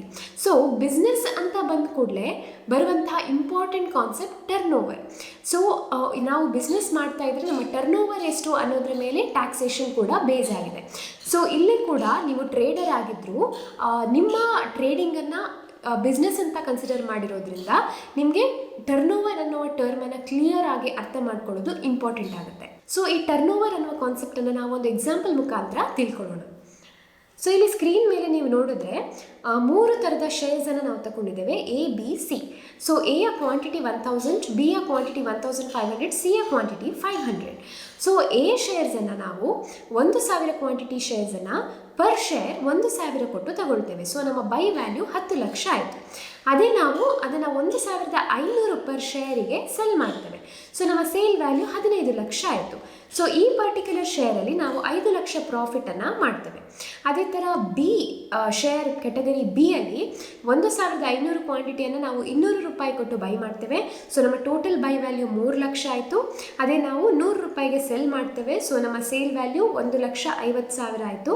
ಸೊ 1,50,000 ನಮ್ಮ ಲಾಸ್ ಆಯಿತು. ಅದೇ ಸಿ ಕೆಟಗರಿಯಲ್ಲಿ ನಾವು 500 ಶೇರ್ಸನ್ನು 400 ರೂಪಾಯಿ ಕೊಟ್ಟು 2 ಲಕ್ಷಕ್ಕೆ ಬೈ ಮಾಡ್ತೇವೆ. ಹಾಗೆ ಅದನ್ನು 300ಕ್ಕೆ ನಾವು ಸೆಲ್ ಮಾಡ್ತೇವೆ. ಅಂದರೆ 1,50,000 ನಮ್ಮ ಸೇಲ್ ವ್ಯಾಲ್ಯೂ ಆಯಿತು. ಸೊ ಇಲ್ಲಿ ಕೂಡ ನಮಗೆ 50,000 ಲಾಸ್ ಆಯಿತು. ಸೊ ನಾವಿಲ್ಲಿ ಅಲ್ಟಿಮೇಟ್ ಆಗಿ ನೋಡಿದರೆ 5 ಲಕ್ಷ ಪ್ರಾಫಿಟ್, 1,50,000 ಲಾಸ್, ಹಾಗೆ ಇನ್ನೊಂದು 50,000 ಲಾಸ್. ಸೊ ಇದನ್ನು ನಾವು ಸಮ್ ಅಪ್ ಮಾಡಿದಾಗ ನಮ್ಮ ಟೋಟಲ್ ಪ್ರಾಫಿಟ್ 3 ಲಕ್ಷ ಆಯಿತು. ನಮ್ಮ ಟೋಟಲ್ ಸೇಲ್ 18 ಲಕ್ಷ ಆಯಿತು. ನಮ್ಮ ಟೋಟಲ್ ಬೈ ವ್ಯಾಲ್ಯೂ 15 ಲಕ್ಷ ಆಯಿತು. ಸೊ ಇದರಲ್ಲಿ ನಮ್ಮ ಟೋಟಲ್ ಸೇಲ್ಸ್ ಎಷ್ಟು ಅಂತ ಕೇಳಿದರೆ ನೀವು 18 ಲಕ್ಷ ಅಂತ ಹೇಳ್ತೀರಾ, ಕರೆಕ್ಟ್? ಆದರೆ ಇನ್ಕಮ್ ಟ್ಯಾಕ್ಸ್ ಪರ್ಪಸ್ಸಿಗೆ ನಮ್ಮ ಟೋಟಲ್ ಸೇಲ್ 18 ಲಕ್ಷ ಅಲ್ಲ. ನಾವು ಇನ್ಕಮ್ ಟ್ಯಾಕ್ಸ್ ಪರ್ಪಸ್ಸಿಗೆ ಟರ್ನ್ ಓವರನ್ನು ಎಬ್ಸಲ್ಯೂಟ್ ವ್ಯಾಲ್ಯೂ ಬೇಸಿಸ್ ಮೇಲೆ ಕ್ಯಾಲ್ಕುಲೇಟ್ ಮಾಡ್ತೇವೆ.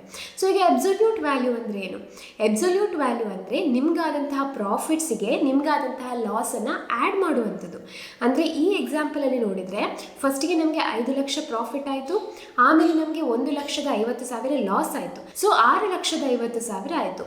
ಮತ್ತೆ ಪುನಃ ಈ 6,50,000ಕ್ಕೆ 50,000 ಅಂದರೆ ಸಿ ಕ್ಯಾಟಗರಿಯಲ್ಲಿ ಆದಂತಹ ಲಾಸನ್ನು ಕೂಡ ಆ್ಯಡ್ ಮಾಡ್ತೇವೆ.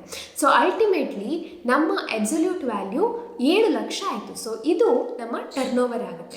ಸೊ ಈ ಪರ್ಟಿಕ್ಯುಲರ್ ಬಂಚ್ ಆಫ್ ಟ್ರಾನ್ಸಾಕ್ಷನಲ್ಲಿ ನಮ್ಮ ಟೋಟಲ್ ಟರ್ನ್ ಓವರ್ 7 ಲಕ್ಷ ಆಗುತ್ತೆ. ಸೊ ಈ 7 ಲಕ್ಷದ ಮೇಲೆ ಟ್ಯಾಕ್ಸನ್ನು ಲಿವಿ ಮಾಡಲಾಗುತ್ತೆ. ಸೊ ನೀವೀಗ ಕನ್ಫ್ಯೂಸ್ ಆಗಿರ್ಬೋದು, ಅಷ್ಟೊಂದು ಟ್ರಾನ್ಸಾಕ್ಷನ್ಸ್ ಇರುವಾಗ ನಾವು ಪ್ರತಿಯೊಂದು ಟ್ರಾನ್ಸಾಕ್ಷನ್ನ ಈ ಅಬ್ಸಲ್ಯೂಟ್ ವ್ಯಾಲ್ಯೂವನ್ನು ಕ್ಯಾಲ್ಕುಲೇಟ್ ಮಾಡೋದು ಹೇಗೆ ಅಂತ. ಸೊ ನೀವು ಇದನ್ನು ವರಿ ಮಾಡೋ ಅಗತ್ಯ ಇಲ್ಲ, ಯಾಕಂದರೆ ನಿಮ್ಮ ಬ್ರೋಕರೇ ಈ ಸ್ಟೇಟ್ಮೆಂಟನ್ನು ನಿಮಗೆ ಕೊಡ್ತಾರೆ. ಸೊ ಈಗ ನಿಮಗೆ ಈ ಟರ್ನ್ ಓವರ್ ಸಿಕ್ಕಿದಾಗ ನಿಮಗೆ 2 ಆಪ್ಷನ್ ಇದೆ. ಒಂದು, ನೀವು ಪ್ರಿಸೆಂಪ್ಟಿವ್ ಬೇಸಿಸ್ ಮೇಲೆ ಟ್ಯಾಕ್ಸೇಷನನ್ನು ಆಪ್ಟ್ ಮಾಡ್ಬೋದು. ಅಂದರೆ ಈ ಟೋಟಲ್ ಟರ್ನ್ ಓವರ್ ಮೇಲೆ 6% ಡೈರೆಕ್ಟಾಗಿ ನೀವು ಟ್ಯಾಕ್ಸನ್ನು ಕಟ್ಬೋದು. ಇದು ಯಾವಾಗ? ನಿಮ್ಮ ಟರ್ನ್ ಓವರ್ 2 ಕೋಟಿಗಿಂತ ಕಮ್ಮಿ ಇದ್ದಾಗ. ಅಂದರೆ ನೀವು ಈ ಆಬ್ಸಲ್ಯೂಟ್ ವ್ಯಾಲ್ಯೂ ಬೇಸಿಸ್ ಮೇಲೆ ಟರ್ನ್ ಓವರನ್ನು ಕ್ಯಾಲ್ಕುಲೇಟ್ ಮಾಡಿದಾಗ ಅದು 2 ಕೋಟಿಗಿಂತ ಕಮ್ಮಿ ಇದ್ದರೆ ನೀವು ಪ್ರಿಸೆಂಪ್ಟಿವ್ ಇನ್ಕಮ್ ಬೇಸಿಸ್ ಮೇಲೆ 6% ಟ್ಯಾಕ್ಸನ್ನು, ಅಂದರೆ ನಿಮ್ಮ ಟರ್ನ್ ಓವರ್ ಮೇಲೆ 6% ಟ್ಯಾಕ್ಸನ್ನು ಕಟ್ಟಿದರೆ ಸಾಕಾಗುತ್ತೆ. ಅಥವಾ ನೀವು ಎರಡನೇ ಆಪ್ಷನ್ಗೂ ಹೋಗ್ಬೋದು. ಇಲ್ಲಿ ನೀವು ಕ್ಲಿಯರ್ P&L ಅಕೌಂಟನ್ನು ಮಾಡಿ ನಿಮ್ಮ ಟರ್ನ್ ಓವರಿಂದ ಎಕ್ಸ್ಪೆನ್ಸಸ್ಸನ್ನೆಲ್ಲ ಲೆಸ್ ಮಾಡಿ ಉಳಿದಂತಹ ಪ್ರಾಫಿಟ್ ಮೇಲೆ ನೀವು ಟ್ಯಾಕ್ಸಸನ್ನು ಕಟ್ಬೋದಾಗಿದೆ. ಸೊ ಇಲ್ಲಿ ಸ್ಯಾಲ್ರಿಡ್ ಪರ್ಸನಿಗೂ ಬಿಸ್ನೆಸ್ ಮ್ಯಾನಿಗೂ ಇರುವಂತಹ ಡಿಫ್ರೆನ್ಸ್ ನಿಮಗೆ ಗೊತ್ತಾಗುತ್ತೆ. ಬಿಸ್ನೆಸ್ ಮೆನ್ ಪ್ರಾಫಿಟ್ ಮೇಲೆ ಮಾತ್ರ ಟ್ಯಾಕ್ಸನ್ನು ಕಟ್ತಾನೆ, ಆದರೆ ಸ್ಯಾಲ್ರಿಡ್ ಪರ್ಸನ್ ಅವನಿಗೆ ಬಂದಂತಹ ಪೂರ್ತಿ ಸ್ಯಾಲ್ರಿ ಮೇಲೆ ಟ್ಯಾಕ್ಸನ್ನು ಕಟ್ಟಬೇಕಾಗುತ್ತೆ. ಸೊ ಬಿಸ್ನೆಸ್ ಆಗಿದ್ರೆ ನೀವು ರೆವೆನ್ಯೂ ಮೈನಸ್ ಎಕ್ಸ್ಪೆನ್ಸಸ್ ಮಾಡಿ ಉಳಿದಂತಹ ಪ್ರಾಫಿಟ್ ಮೇಲೆ ಟ್ಯಾಕ್ಸನ್ನು ಕಟ್ತೀರಾ. ಸೊ ನೀವು ಕೂಡ ಬಿಸ್ನೆಸ್ ಮಾಡ್ತಿರೋದ್ರಿಂದ ನೀವು ನಿಮ್ಮ ಟೋಟಲ್ ರೆವೆನ್ಯೂ ಇಂದ ಎಕ್ಸ್ಪೆನ್ಸಸ್ಸನ್ನು ಡಿಡಕ್ಟ್ ಮಾಡಿ ಉಳಿದ ಪ್ರಾಫಿಟ್ ಮೇಲೆ ಮಾತ್ರ ಟ್ಯಾಕ್ಸನ್ನು ಕಟ್ಬೋದಾಗಿದೆ. ಈಗ ಈ ಎಕ್ಸ್ಪೆನ್ಸಸ್ ಅಂದರೆ ಏನು? ಎಕ್ಸ್ಪೆನ್ಸಸ್ ಅಂದರೆ ನಿಮ್ಮ ಈ ಟ್ರೇಡಿಂಗ್ ಬಿಸ್ನೆಸ್ಸಿಗೆ ಬೇಕಾದಂತಹ ಎಲ್ಲ ಖರ್ಚುಗಳು. ಸೊ ಈ ಎಕ್ಸ್ಪೆನ್ಸಸ್ ಲಿಸ್ಟನ್ನು ಒಂದ್ಸಲ ನೋಡ್ಕೊಂಡು ಬರೋಣ. ನೀವು ಯಾವುದಾದ್ರೂ ಪ್ಲೇಸನ್ನು ರೆಂಟ್ ಮಾಡಿದರೆ ರೆಂಟಲ್ ಎಕ್ಸ್ಪೆನ್ಸಸ್ ಇರ್ಬೋದು, ಇನ್ಶೂರೆನ್ಸ್ ಎಕ್ಸ್ಪೆನ್ಸಸ್ ಇರ್ಬೋದು, ರಿಪೇರ್ಸ್ ಆ್ಯಂಡ್ ಮೇಂಟೆನೆನ್ಸ್ ಇರ್ಬೋದು. ಅಂದರೆ ನೀವು ಯೂಸ್ ಮಾಡುವಂತಹ ಫರ್ನಿಚರ್ ಅಥವಾ ಲ್ಯಾಪ್ಟಾಪ್ಸ್ ಅಥವಾ ಟ್ರೇಡಿಂಗ್ ಸೆಟಪ್ಗೆ ಏನಾದರೂ ರಿಪೇರ್ ಬಂದರೆ ಅದರ ಎಕ್ಸ್ಪೆನ್ಸ್ ಇರ್ಬೋದು, ಆಫೀಸ್ ಸಪ್ಲೈಸ್ ಇರ್ಬೋದು, ಸ್ಟಾಫ್ ಸ್ಯಾಲ್ರಿ ಇರ್ಬೋದು, ಎಲೆಕ್ಟ್ರಿಸಿಟಿ ಇರ್ಬೋದು, ಯಾವುದಾದ್ರೂ ಟ್ರೇಡಿಂಗ್ ಪ್ಲ್ಯಾಟ್ಫಾರ್ಮ್ಗೆ ನೀವು ಎನ್ರೋಲ್ ಆಗಿದ್ದರೆ ಅದರದ್ದು ಚಾರ್ಜಸ್ ಇರ್ಬೋದು, ಅಂದರೆ ಮೆಂಬರ್ಶಿಪ್ ಫೀಸ್ ಇರ್ಬೋದು, ಅಥವಾ ಯಾವುದಾದ್ರೂ ಬುಕ್ಸ್ ಅಥವಾ ಪಿರಿಯಾಡಿಕಲ್ಸ್ಗೆ ನೀವು ಸಬ್ಸ್ಕ್ರೈಬ್ ಆಗಿದ್ರೆ ಯಾವುದಾದ್ರೂ ಟ್ರೇಡಿಂಗ್ ರಿಲೇಟೆಡ್ ಬುಕ್ಸ್ ಅಥವಾ ಪಿರಿಯಾಡಿಕಲ್ಸ್ಗೆ ಅದು ಕೂಡ ಎಕ್ಸ್ಪೆನ್ಸ್ ಆಗುತ್ತೆ. ಹಾಗೆ ಯಾವುದಾದ್ರೂ ಲೀಗಲ್ ಅಥವಾ ಪ್ರೊಫೆಷನಲ್ ಫೀಸ್ ನೀವು ಕಟ್ಟಿದರೆ ಅದನ್ನು ಕೂಡ ಕ್ಲೇಮ್ ಮಾಡ್ಬೋದು. ಡಿಪ್ರಿಸಿಯೇಷನ್ ಕ್ಲೇಮ್ ಮಾಡ್ಬೋದು. ಮೊಬೈಲ್ ಅಥವಾ ಇಂಟರ್ನೆಟ್ಟಿನ ಎಕ್ಸ್ಪೆನ್ಸಸ್ ಏನಿದೆ ಅದನ್ನು ಕೂಡ ನೀವು ಇಲ್ಲಿ ಕ್ಲೇಮ್ ಮಾಡ್ಬೋದು. ಹಾಗೆ ಫೈನಾನ್ಸ್ ಕಾಸ್ಟ್ ಇದ್ದರೆ ಅದನ್ನು ಕ್ಲೇಮ್ ಮಾಡ್ಬೋದು. ಅದೇ ಥರ ಟ್ರೇಡಿಂಗ್ ಎಕ್ಸ್ಪೆನ್ಸಸ್ ಏನಿರುತ್ತೆ, brokerage, clearing charges, security transaction tax, stamp duty, GST, ಈ ಥರದ ಎಲ್ಲ ಎಕ್ಸ್ಪೆನ್ಸಸ್ಗಳನ್ನು ನೀವು ಕ್ಲೇಮ್ ಮಾಡ್ಬೋದು. ಇದಲ್ಲದೆ ಬೇರೆ ಯಾವುದಾದ್ರೂ ಡೈರೆಕ್ಟಾಗಿ ನಿಮ್ಮ ಟ್ರೇಡಿಂಗಿಗೆ ರಿಲೇಟ್ ಆದಂತಹ ಎಕ್ಸ್ಪೆನ್ಸಸ್ ಇದ್ದರೆ ಅದನ್ನು ಕೂಡ ನೀವು ಇಲ್ಲಿ ಕ್ಲೇಮ್ ಮಾಡ್ಬೋದು. ಅಂದರೆ ನಿಮ್ಮ ರೆವೆನ್ಯೂ ಇಂದ ಡಿಡಕ್ಟ್ ಮಾಡ್ಬೋದು. ನೆಕ್ಸ್ಟ್ ಬರುವಂತಹ ದೊಡ್ಡ ಕ್ವೆಶ್ಚನ್ ಅಂದರೆ ನಿಮಗೆ ಟ್ಯಾಕ್ಸ್ ಆಡಿಟ್ ಅಪ್ಲೈ ಆಗುತ್ತೋ ಇಲ್ವೋ ಅನ್ನುವಂಥದ್ದು. ಟ್ಯಾಕ್ಸ್ ಆಡಿಟ್ ಅಂದರೆ ನೀವು ನಿಮ್ಮ ಅಕೌಂಟ್ಸನ್ನು ಚಾರ್ಟೆಡ್ ಅಕೌಂಟೆಂಟ್ಗೆ ತೋರಿಸಿ ಆಡಿಟ್ ಮಾಡಿಸಿ ಅಲ್ಲಿ ನಿಮ್ಮ ಟ್ಯಾಕ್ಸ್ ಆಡಿಟ್ ರಿಪೋರ್ಟನ್ನು ನೀವು ITR ಮೂಲಕ ಇನ್ಕಮ್ ಟ್ಯಾಕ್ಸ್ ಡಿಪಾರ್ಟ್ಮೆಂಟ್ಗೆ ಫೈಲ್ ಮಾಡುವಂಥದ್ದು. ಯಾವಾಗ ನೀವು ಟ್ಯಾಕ್ಸ್ ಆಡಿಟ್ ಮಾಡಿಸ್ಬೇಕಾಗುತ್ತೆ ಅಂದರೆ ನೀವು ಪ್ರಿಸಂಪ್ಟಿವ್ ಇನ್ಕಮ್ ಸ್ಕೀಮ್ಗೆ ಆಪ್ಟ್ ಮಾಡಿ ನಿಮ್ಮ ಇನ್ಕಮನ್ನು ನೀವು ಪ್ರಿಸಂಪ್ಟಿವ್ ಇನ್ಕಮ್ಗಿಂತ ಕಮ್ಮಿ ಡಿಕ್ಲೇರ್ ಮಾಡಿದಾಗ ನೀವು ಟ್ಯಾಕ್ಸ್ ಆಡಿಟ್ ಮಾಡಿಸ್ಬೇಕಾಗುತ್ತೆ. ಅದೇ ಥರ ನಿಮ್ಮ ಟರ್ನ್ ಓವರ್ 1 ಕೋಟಿಗಿಂತ ಜಾಸ್ತಿ ಇದ್ದು ನೀವು ಬಿಸ್ನೆಸ್ ಲಾಸ್ ಅನ್ನು ತೋರಿಸಿದ್ರೆ ನೀವು ಟ್ಯಾಕ್ಸ್ ಆಡಿಟ್ ಮಾಡಿಸ್ಬೇಕಾಗುತ್ತೆ. ಇನ್ನು ನಿಮ್ಮ ಟೋಟಲ್ ಟರ್ನ್ ಓವರ್ 2 ಕೋಟಿ ಅಥವಾ 2 ಕೋಟಿಗಿಂತ ಜಾಸ್ತಿ ಇದ್ದು ನೀವು ಪ್ರಿಸಂಪ್ಟಿವ್ ಇನ್ಕಮ್ ಸ್ಕೀಮಿಗೆ ಅಪ್ಲೈ ಮಾಡಿರೋದಿದ್ರೆ ನಿಮ್ಮ ಇನ್ಕಮ್ 6% ಪ್ರಿಸಂಪ್ಟಿವ್ ಇನ್ಕಮ್ಗಿಂತ ಜಾಸ್ತಿ ಇದ್ದರೆ ನೀವು ಟ್ಯಾಕ್ಸ್ ಆಡಿಟ್ ಮಾಡಿಸ್ಬೇಕಾಗುತ್ತೆ. ಇನ್ನು ಕೊನೆಯದಾಗಿ ನಿಮ್ಮ ಟರ್ನ್ ಓವರ್ 10 ಕೋಟಿಗಿಂತ ಜಾಸ್ತಿ ಇದ್ದಾಗ ನೀವು ಪ್ರಾಫಿಟ್ ಮಾಡಿದ್ರು ಅಥವಾ ಲಾಸ್ ಮಾಡಿದ್ರು ಕೂಡ ನೀವು ಟ್ಯಾಕ್ಸ್ ಆಡಿಟ್ ಮಾಡಿಸ್ಬೇಕಾಗುತ್ತೆ. ಸೊ 10 ಕೋಟಿಗಿಂತ ಜಾಸ್ತಿ ನಿಮ್ಮ ಟರ್ನ್ ಓವರ್ ಹೋದ ಕೂಡಲೇ ಏನೇ ಇದ್ರೂ ನೀವು ಟ್ಯಾಕ್ಸ್ ಆಡಿಟನ್ನು ಮಾಡಿಸ್ಲೇಬೇಕಾಗುತ್ತೆ. ಇನ್ನು ನೀವು ನನಗೆ ಟ್ರೇಡಿಂಗಲ್ಲಿ ಲಾಸ್ ಆಗಿದೆ, ನಾನು ಇನ್ಕಮ್ ಟ್ಯಾಕ್ಸ್ ರಿಟರ್ನ್ ಫೈಲ್ ಮಾಡೋ ಅಗತ್ಯ ಇಲ್ಲ ಅಂತ ಅಂದ್ಕೊಂಡಿದ್ರೆ ಅದು ತಪ್ಪು. ನೀವು ಲಾಸ್ ಮಾಡಿದರೆ ನೀವು ಖಂಡಿತವಾಗಿಯೂ ಇನ್ಕಮ್ ಟ್ಯಾಕ್ಸ್ ರಿಟರ್ನನ್ನು ಡ್ಯೂ ಡೇಟ್ ಒಳಗೆ ಫೈಲ್ ಮಾಡಲೇಬೇಕಾಗುತ್ತೆ. ಈ ಥರ ಮಾಡೋದ್ರಿಂದ ನೀವು ನಿಮ್ಮ ಲಾಸನ್ನು ಕ್ಯಾರಿ ಫಾರ್ವರ್ಡ್ ಮಾಡಿ ಸೆಟ್ ಆಫ್ ಮಾಡ್ಬೋದು. ಸೊ ಈಗ ಈ set of and carry forward ಬಗ್ಗೆ ತಿಳ್ಕೊಳ್ಳೋಣ. ಸ್ಪೆಕ್ಯುಲೇಟಿವ್ ಬಿಸ್ನೆಸ್ ಲಾಸನ್ನು ನೀವು 4 ಸಬ್ಸಿಕ್ವೆಂಟ್ ಇಯರ್ಸಿಗೆ ಕ್ಯಾರಿ ಫಾರ್ವರ್ಡ್ ಮಾಡ್ಬೋದು. ಆದರೆ ನೀವು ಸ್ಪೆಕ್ಯುಲೇಟಿವ್ ಬಿಸ್ನೆಸ್ ಲಾಸನ್ನು ಸ್ಪೆಕ್ಯುಲೇಟಿವ್ ಪ್ರಾಫಿಟ್ಸ್ ಜೊತೆಗೆ ಮಾತ್ರ ಸೆಟ್ ಆಫ್ ಮಾಡಲಿಕ್ಕೆ ಸಾಧ್ಯ ಆಗುತ್ತೆ. ಆದರೆ ಅದಕ್ಕೂ ಕೂಡ ನೀವು ಡ್ಯೂ ಡೇಟ್ ಒಳಗೆ ಇನ್ಕಮ್ ಟ್ಯಾಕ್ಸ್ ರಿಟರ್ನನ್ನು ಫೈಲ್ ಮಾಡಿರಬೇಕಾಗುತ್ತೆ. ಇನ್ನು ನಾನ್ ಸ್ಪೆಕ್ಯುಲೇಟಿವ್ ಬಿಸ್ನೆಸ್ ಲಾಸ್ ಆಗಿದ್ರೆ ಅದನ್ನು ನೀವು 8 ವರ್ಷದ ತನಕ ಕ್ಯಾರಿ ಫಾರ್ವರ್ಡ್ ಮಾಡ್ಬೋದಾಗಿದೆ. ಹಾಗೆ ಈ ನಾನ್ ಸ್ಪೆಕ್ಯುಲೇಟಿವ್ ಬಿಸ್ನೆಸ್ ಲಾಸನ್ನು ನೀವು ಸ್ಯಾಲ್ರಿ ಇನ್ಕಮನ್ನು ಬಿಟ್ಟು ಬೇರೆ ಯಾವ ಇನ್ಕಮ್ ಜೊತೆಗೆ ಕೂಡ ಸೆಟ್ ಆಫ್ ಮಾಡ್ಬೋದು. ಆದರೆ ಲಾಸ್ ಆದ ವರ್ಷ ಮಾತ್ರ ನೀವು ಯಾವ ಇನ್ಕಮ್ ಜೊತೆಗೆ ಬೇಕಾದರೂ ಸೆಟ್ ಆಫ್ ಮಾಡ್ಬೋದು. ಅದರ ನೆಕ್ಸ್ಟ್ ಇಯರಿಂದ ನೀವು ಅದನ್ನು ಕ್ಯಾರಿ ಫಾರ್ವರ್ಡ್ ಮಾಡಿದಾಗ ಸ್ಪೆಕ್ಯುಲೇಟಿವ್ ಅಥವಾ ನಾನ್ ಸ್ಪೆಕ್ಯುಲೇಟಿವ್ ಬಿಸ್ನೆಸ್ ಲಾಸ್ ಜೊತೆಗೆ ಮಾತ್ರ ನಿಮಗೆ ಸೆಟ್ ಆಫ್ ಮಾಡಲಿಕ್ಕೆ ಸಾಧ್ಯ ಆಗುತ್ತೆ. ಆದರೆ ನಿಮಗೆ ಈ ಸೆಟ್ ಆಫ್ ಮಾಡಲಿಕ್ಕೆ 8 ವರ್ಷ ಟೈಮ್ ಸಿಗುತ್ತೆ. ಈಗ ಫಾರ್ ಎಕ್ಸಾಂಪಲ್ ನಿಮಗೆ ಆಪ್ಷನ್ ಟ್ರೇಡಿಂಗಲ್ಲಿ 50,000 ಲಾಸ್ ಆಗಿದ್ದರೆ ನಿಮಗೆ ಇಂಟ್ರೆಸ್ಟ್ ಇನ್ಕಮ್ 5 ಲಕ್ಷ ಬಂದಿದ್ದರೆ ನೀವು ಈ ವರ್ಷ ಆ 5 ಲಕ್ಷದೊಂದಿಗೆ 50,000ವನ್ನು ಸೆಟ್ ಆಫ್ ಮಾಡಿ ನಿಮ್ಮ ಇನ್ಕಮ್ 4,50,000 ನೀವು ತೋರಿಸ್ಬೋದು. ಸೊ ನಿಮ್ಮ ಟ್ಯಾಕ್ಸೇಷನ್ 4,50,000 ಮೇಲೆ ಮಾತ್ರ ಆಗಿರುತ್ತೆ. ಸೊ ಒಮ್ಮೆ ಇದನ್ನು ಸಮ್ಮರಿ ರೂಪದಲ್ಲಿ ನೋಡೋಣ. ನಿಮ್ಮ ಲಾಸ್ ಸ್ಪೆಕ್ಯುಲೇಟಿವ್ ಬಿಸ್ನೆಸ್ ಲಾಸ್ ಆಗಿದ್ರೆ ನೀವು 4 ವರ್ಷದ ತನಕ ಅದನ್ನು ಕ್ಯಾರಿ ಫಾರ್ವರ್ಡ್ ಮಾಡ್ಬೋದು. ಬಟ್ ಅದಕ್ಕೆ ITR ಅನ್ನು ಡ್ಯೂ ಡೇಟ್ ಒಳಗೆ ಫೈಲ್ ಮಾಡುವಂಥದ್ದು ಇಂಪಾರ್ಟೆಂಟ್ ಆಗುತ್ತೆ. ಈ ಸ್ಪೆಕ್ಯುಲೇಟಿವ್ ಬಿಸ್ನೆಸ್ ಲಾಸನ್ನು ನೀವು ಸ್ಪೆಕ್ಯುಲೇಟಿವ್ ಬಿಸ್ನೆಸ್ ಒಂದಿಗೆ ಮಾತ್ರ ಸೆಟ್ ಆಫ್ ಮಾಡಲಿಕ್ಕೆ ಸಾಧ್ಯ. ಅದೇ ಥರ ನಾನ್ ಸ್ಪೆಕ್ಯುಲೇಟಿವ್ ಬಿಸ್ನೆಸ್ ಲಾಸ್ ಆಗಿದ್ದರೆ ಅದನ್ನು ನೀವು 8 ವರ್ಷ ಕ್ಯಾರಿ ಫಾರ್ವರ್ಡ್ ಮಾಡ್ಬೋದು. ಇದಕ್ಕೂ ಕೂಡ ನಿಮಗೆ ITR ಅನ್ನು ಡ್ಯೂ ಡೇಟ್ ಒಳಗೆ ಫೈಲ್ ಮಾಡುವಂಥದ್ದು ಇಂಪಾರ್ಟೆಂಟ್ ಅಥವಾ ಮ್ಯಾಂಡೇಟರಿ ಆಗುತ್ತೆ. ಈ ಲಾಸನ್ನು ಲಾಸ್ ಆದ ವರ್ಷ ನೀವು ಸ್ಯಾಲ್ರಿ ಬಿಟ್ಟು ಬೇರೆ ಯಾವ ಇನ್ಕಮ್ ಜೊತೆಗೆ ಕೂಡ ಸೆಟ್ ಆಫ್ ಮಾಡ್ಬೋದು. ಆದರೆ ಸಬ್ಸಿಕ್ವೆಂಟ್ ಇಯರ್ಸಲ್ಲಿ ಬಿಸ್ನೆಸ್ ಇನ್ಕಮ್ ಜೊತೆಗೆ ಮಾತ್ರ ಸೆಟ್ ಆಫ್ ಮಾಡಲಿಕ್ಕೆ ಸಾಧ್ಯ ಆಗುತ್ತೆ. ಸೊ ನೀವು ಪ್ರಿಸಂಪ್ಟಿವ್ ಇನ್ಕಮ್ ಸ್ಕೀಮಿಗೆ ಆಪ್ಟ್ ಮಾಡಿರೋದಿದ್ರೆ ಹಾಗೆ ನಿಮಗೆ ಅಕೌಂಟಿಂಗ್ ನಾಲೆಜ್ ಇರೋದಿದ್ರೆ ನೀವು ಒಂದು ಒಳ್ಳೆ ಪ್ರೊಫೆಷನಲ್ನ ಹೆಲ್ಪನ್ನು ತಗೊಂಡು P&L ಅಕೌಂಟನ್ನು ಹಾಗೆ ಈ ಟ್ಯಾಕ್ಸೇಷನ್ ವರ್ಕನ್ನು ಮಾಡೋದು ಒಳ್ಳೆಯದು. ಹಾಗೆ ನೀವು ಮಾಡುವಂತಹ ಎಲ್ಲ ಎಕ್ಸ್ಪೆನ್ಸಸ್ಗಳ ರಿಸೀಟನ್ನು ನೀವು ಇಟ್ಕೊಳ್ಳೋದು ಒಳ್ಳೆಯದು. ಯಾಕಂದರೆ ಇದನ್ನು ನೀವು ಮುಂದೆ ಪ್ರೂಫ್ ಆಗಿ ಸಬ್ಮಿಟ್ ಮಾಡ್ಬೋದು. ಸೊ ಈ ಟ್ರೇಡಿಂಗ್ ಅಥವಾ ಬಿಸ್ನೆಸ್ ಇನ್ಕಮನ್ನು ನಿಮ್ಮ ಬೇರೆ ಇನ್ಕಮ್ಗಳ ಜೊತೆಗೆ ಆ್ಯಡ್ ಮಾಡಿ ನಿಮ್ಮ ನಾರ್ಮಲ್ ಸ್ಲ್ಯಾಬ್ ರೇಟ್ಸ್ ಪ್ರಕಾರ ಟ್ಯಾಕ್ಸನ್ನು ನೀವೇ ಮಾಡಲಾಗುತ್ತೆ. ಸೊ ಇದಿಷ್ಟನ್ನು ಸಮರೈಸ್ ಮಾಡೋದಾದರೆ ಮೇಯ್ನ್ ಆಗಿ ಸ್ಟಾಕ್ ಮಾರ್ಕೆಟ್ ಇನ್ಕಮನ್ನು short term capital gains, long term capital gains, short term capital loss, long term capital loss ಹಾಗೂ ಡಿವಿಡೆಂಡ್ ಇನ್ಕಮ್ ಆಗಿ ಕ್ಯಾಟಗರೈಸ್ ಮಾಡಲಾಗುತ್ತೆ. ಸೊ ಲಿಸ್ಟೆಡ್ ಇಕ್ವಿಟೀಸ್ ಹಾಗೆ ಯೂನಿಟ್ಸ್ ಆಫ್ ಇಕ್ವಿಟಿ ಓರಿಯೆಂಟೆಡ್ ಫಂಡ್ಸಿಂದ ನಿಮಗೆ ಶಾರ್ಟ್ ಟರ್ಮ್ ಕ್ಯಾಪಿಟಲ್ ಗೇನ್ಸ್ ಆದರೆ flat ಆಗಿ 15% tax rate ಬೀಳುತ್ತೆ. ಅದೇ ಥರ unlisted shares, bonds, debt funds ಹಾಗೂ ಗೋಲ್ಡ್ಸಿನ ಮೇಲಿನ short term capital gains normal slab ರೇಟಲ್ಲಿ ಟ್ಯಾಕ್ಸ್ ಆಗುತ್ತೆ. ಶಾರ್ಟ್ ಟರ್ಮ್ ಕ್ಯಾಪಿಟಲ್ ಲಾಸಸ್ಸನ್ನು ನೀವು 8 ಸಬ್ಸಿಕ್ವೆಂಟ್ ಇಯರ್ಸಿಗೆ ಕ್ಯಾರಿ ಫಾರ್ವರ್ಡ್ ಮಾಡ್ಬೋದು. ಇದನ್ನು ನೀವು ಶಾರ್ಟ್ ಟರ್ಮ್ ಕ್ಯಾಪಿಟಲ್ ಗೇನ್ಸ್ ಅಥವಾ ಲಾಂಗ್ ಟರ್ಮ್ ಕ್ಯಾಪಿಟಲ್ ಗೇನ್ಸ್ ಈ ಎರಡಕ್ಕೂ ಕೂಡ ಸೆಟ್ ಆಫ್ ಮಾಡ್ಬೋದು. ಹಾಗೆ ಲಿಸ್ಟೆಡ್ ಇಕ್ವಿಟೀಸ್ ಹಾಗೂ units of equity oriented funds ಮೇಲೆ ಲಾಂಗ್ ಟರ್ಮ್ ಕ್ಯಾಪಿಟಲ್ ಗೇನ್ಸ್ ಆದಾಗ ಅದು 1 ಲಕ್ಷಕ್ಕಿಂತ ಹೆಚ್ಚಿದ್ರೆ 10% ಟ್ಯಾಕ್ಸ್ ಆಗುತ್ತೆ. ಅದೇ ಅನ್ಲಿಸ್ಟೆಡ್ ಶೇರ್ಸ್ ಮೇಲೆ ಫ್ಲಾಟ್ ಆಗಿ 20% ಟ್ಯಾಕ್ಸೇಷನ್ ಆಫ್ಟರ್ ಇಂಡೆಕ್ಸೇಷನ್ ಅಪ್ಲೈ ಆಗುತ್ತೆ. ಅದೇ ಥರ ನಿಮಗೆ ಲಾಂಗ್ ಟರ್ಮ್ ಕ್ಯಾಪಿಟಲ್ ಲಾಸ್ ಆಗಿದ್ರೆ ಅದನ್ನು ನೀವು 8 ಸಬ್ಸಿಕ್ವೆಂಟ್ ಇಯರ್ಸಿಗೆ ಕ್ಯಾರಿ ಫಾರ್ವರ್ಡ್ ಮಾಡ್ಬೋದು. ಆದರೆ ಇದನ್ನು ಲಾಂಗ್ ಟರ್ಮ್ ಕ್ಯಾಪಿಟಲ್ ಗೇನ್ಸ್ ಜೊತೆಗೆ ಮಾತ್ರ ನೀವು ಸೆಟ್ ಆಫ್ ಮಾಡಲಿಕ್ಕೆ ಸಾಧ್ಯ ಆಗುತ್ತೆ. ಇನ್ನು ಡಿವಿಡೆಂಡ್ ಇನ್ಕಮ್ ನಾರ್ಮಲ್ ಸ್ಲ್ಯಾಬ್ ರೇಟಲ್ಲೇ ಟ್ಯಾಕ್ಸ್ ಆಗುತ್ತೆ. ಇನ್ನು ಟ್ರೇಡಿಂಗಿಗೆ ಬಂದರೆ ಸ್ಪೆಕ್ಯುಲೇಟಿವ್ ಬಿಸ್ನೆಸ್ ಇನ್ಕಮ್ ಹಾಗೂ ನಾನ್ ಸ್ಪೆಕ್ಯುಲೇಟಿವ್ ಬಿಸ್ನೆಸ್ ಇನ್ಕಮ್ ಅನ್ನೋ 2 ಕ್ಯಾಟಗರೀಸ್ ಇದೆ. ಸ್ಪೆಕ್ಯುಲೇಟಿವ್ ಬಿಸ್ನೆಸ್ ಇನ್ಕಮಿಂದ ಬಂದಂತಹ ಲಾಸನ್ನು ನೀವು 4 ವರ್ಷ ಕ್ಯಾರಿ ಫಾರ್ವರ್ಡ್ ಮಾಡ್ಬೋದು. ಬಟ್ ಅದನ್ನು ಸ್ಪೆಕ್ಯುಲೇಟಿವ್ ಇನ್ಕಮ್ ಜೊತೆಗೆ ಮಾತ್ರ ನೀವು ಸೆಟ್ ಆಫ್ ಮಾಡುವಂಥದ್ದು. ಅದೇ ನಾನ್ ಸ್ಪೆಕ್ಯುಲೇಟಿವ್ ಇನ್ಕಮನ್ನು ನಾರ್ಮಲ್ ಸ್ಲ್ಯಾಬ್ ರೇಟಲ್ಲಿ ಟ್ಯಾಕ್ಸ್ ಮಾಡಲಾಗುತ್ತೆ. ಅದರಿಂದ ಆದಂತಹ ಲಾಸನ್ನು ನೀವು 8 ವರ್ಷ ಕ್ಯಾರಿ ಫಾರ್ವರ್ಡ್ ಮಾಡ್ಬೋದು. ಆದರೆ ಆ ಲಾಸ್ ಆದ ವರ್ಷ ನೀವು ಆ ಲಾಸನ್ನು ಯಾವ ಇನ್ಕಮ್ ಜೊತೆಗೆ ಬೇಕಾದರೂ ಸೆಟ್ ಆಫ್ ಮಾಡ್ಬೋದು, ಎಕ್ಸೆಪ್ಟ್ ಸ್ಯಾಲ್ರಿ ಇನ್ಕಮ್.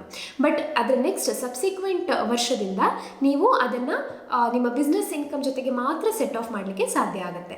ಇನ್ನೊಂದು ಇಂಪಾರ್ಟೆಂಟ್ ವಿಷಯ ಏನಂದರೆ, ನಿಮ್ಮ ಟೋಟಲ್ ಪ್ರಾಫಿಟ್ಸ್ ಟರ್ನ್ ಓವರಿನ 6% ಕಮ್ಮಿ ಇದ್ದರೆ, ಹಾಗೆ ನಿಮ್ಮ ಟರ್ನ್ ಓವರ್ 10 ಕೋಟಿ ರೀಚ್ ಆಗದೇ ಇದ್ದರೆ ನೀವು ಪ್ರಿಸಂಪ್ಟಿವ್ ಟ್ಯಾಕ್ಸೇಷನ್ ಅನ್ನು ಕೂಡ ಆಪ್ಟ್ ಮಾಡ್ಬೋದು. ಇನ್ನು ಕೆಲವರಿಗೆ ಯಾವ ITR ಅನ್ನು ಫೈಲ್ ಮಾಡಬೇಕು ಅನ್ನೋ ಕನ್ಫ್ಯೂಷನ್ ಇದೆ. ನಿಮಗೆ ಟ್ಯಾಕ್ಸೇಬಲ್ ಕ್ಯಾಪಿಟಲ್ ಗೇನ್ಸ್ ಇದ್ದರೆ, ಹಾಗೆ ನಿಮಗೆ ಯಾವುದೇ ರೀತಿಯ ಬಿಸ್ನೆಸ್ ಇನ್ಕಮ್ ಇಲ್ಲದೆ ಇದ್ದರೆ ನೀವು ITR 2 ಅನ್ನು ಫೈಲ್ ಮಾಡ್ಬೋದು.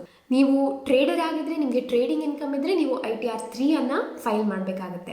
ನೀವು ಪ್ರೆಸೆಂಟಿವ್ ಇನ್ಕಮಿಗೆ ಆಪ್ಟ್ ಮಾಡಿದರೆ ನೀವು ITR 4 ಅನ್ನು ಫೈಲ್ ಮಾಡಬೇಕಾಗುತ್ತೆ. ಇನ್ನು ನೀವು ಇನ್ವೆಸ್ಟಿಂಗ್ ಜೊತೆಗೆ ಬೇರೆ ಯಾವುದಾದ್ರೂ ಬಿಸ್ನೆಸ್ ಮಾಡ್ತಾ ಇದ್ದರೆ ನೀವು ITR 3 ಅನ್ನು ಫೈಲ್ ಮಾಡಬೇಕಾಗುತ್ತೆ.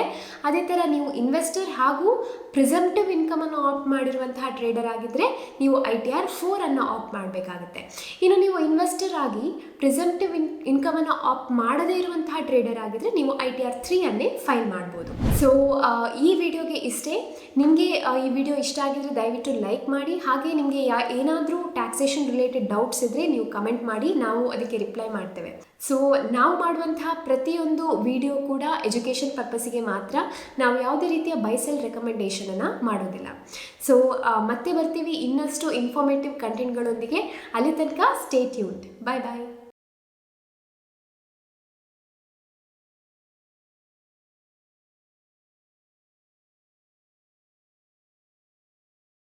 Investment in securities market are subject to market risks. Read all the related documents carefully before investing. Please read the risk disclosure documents carefully before investing in equity shares, derivatives, mutual fund, and or other instruments traded on the stock exchanges.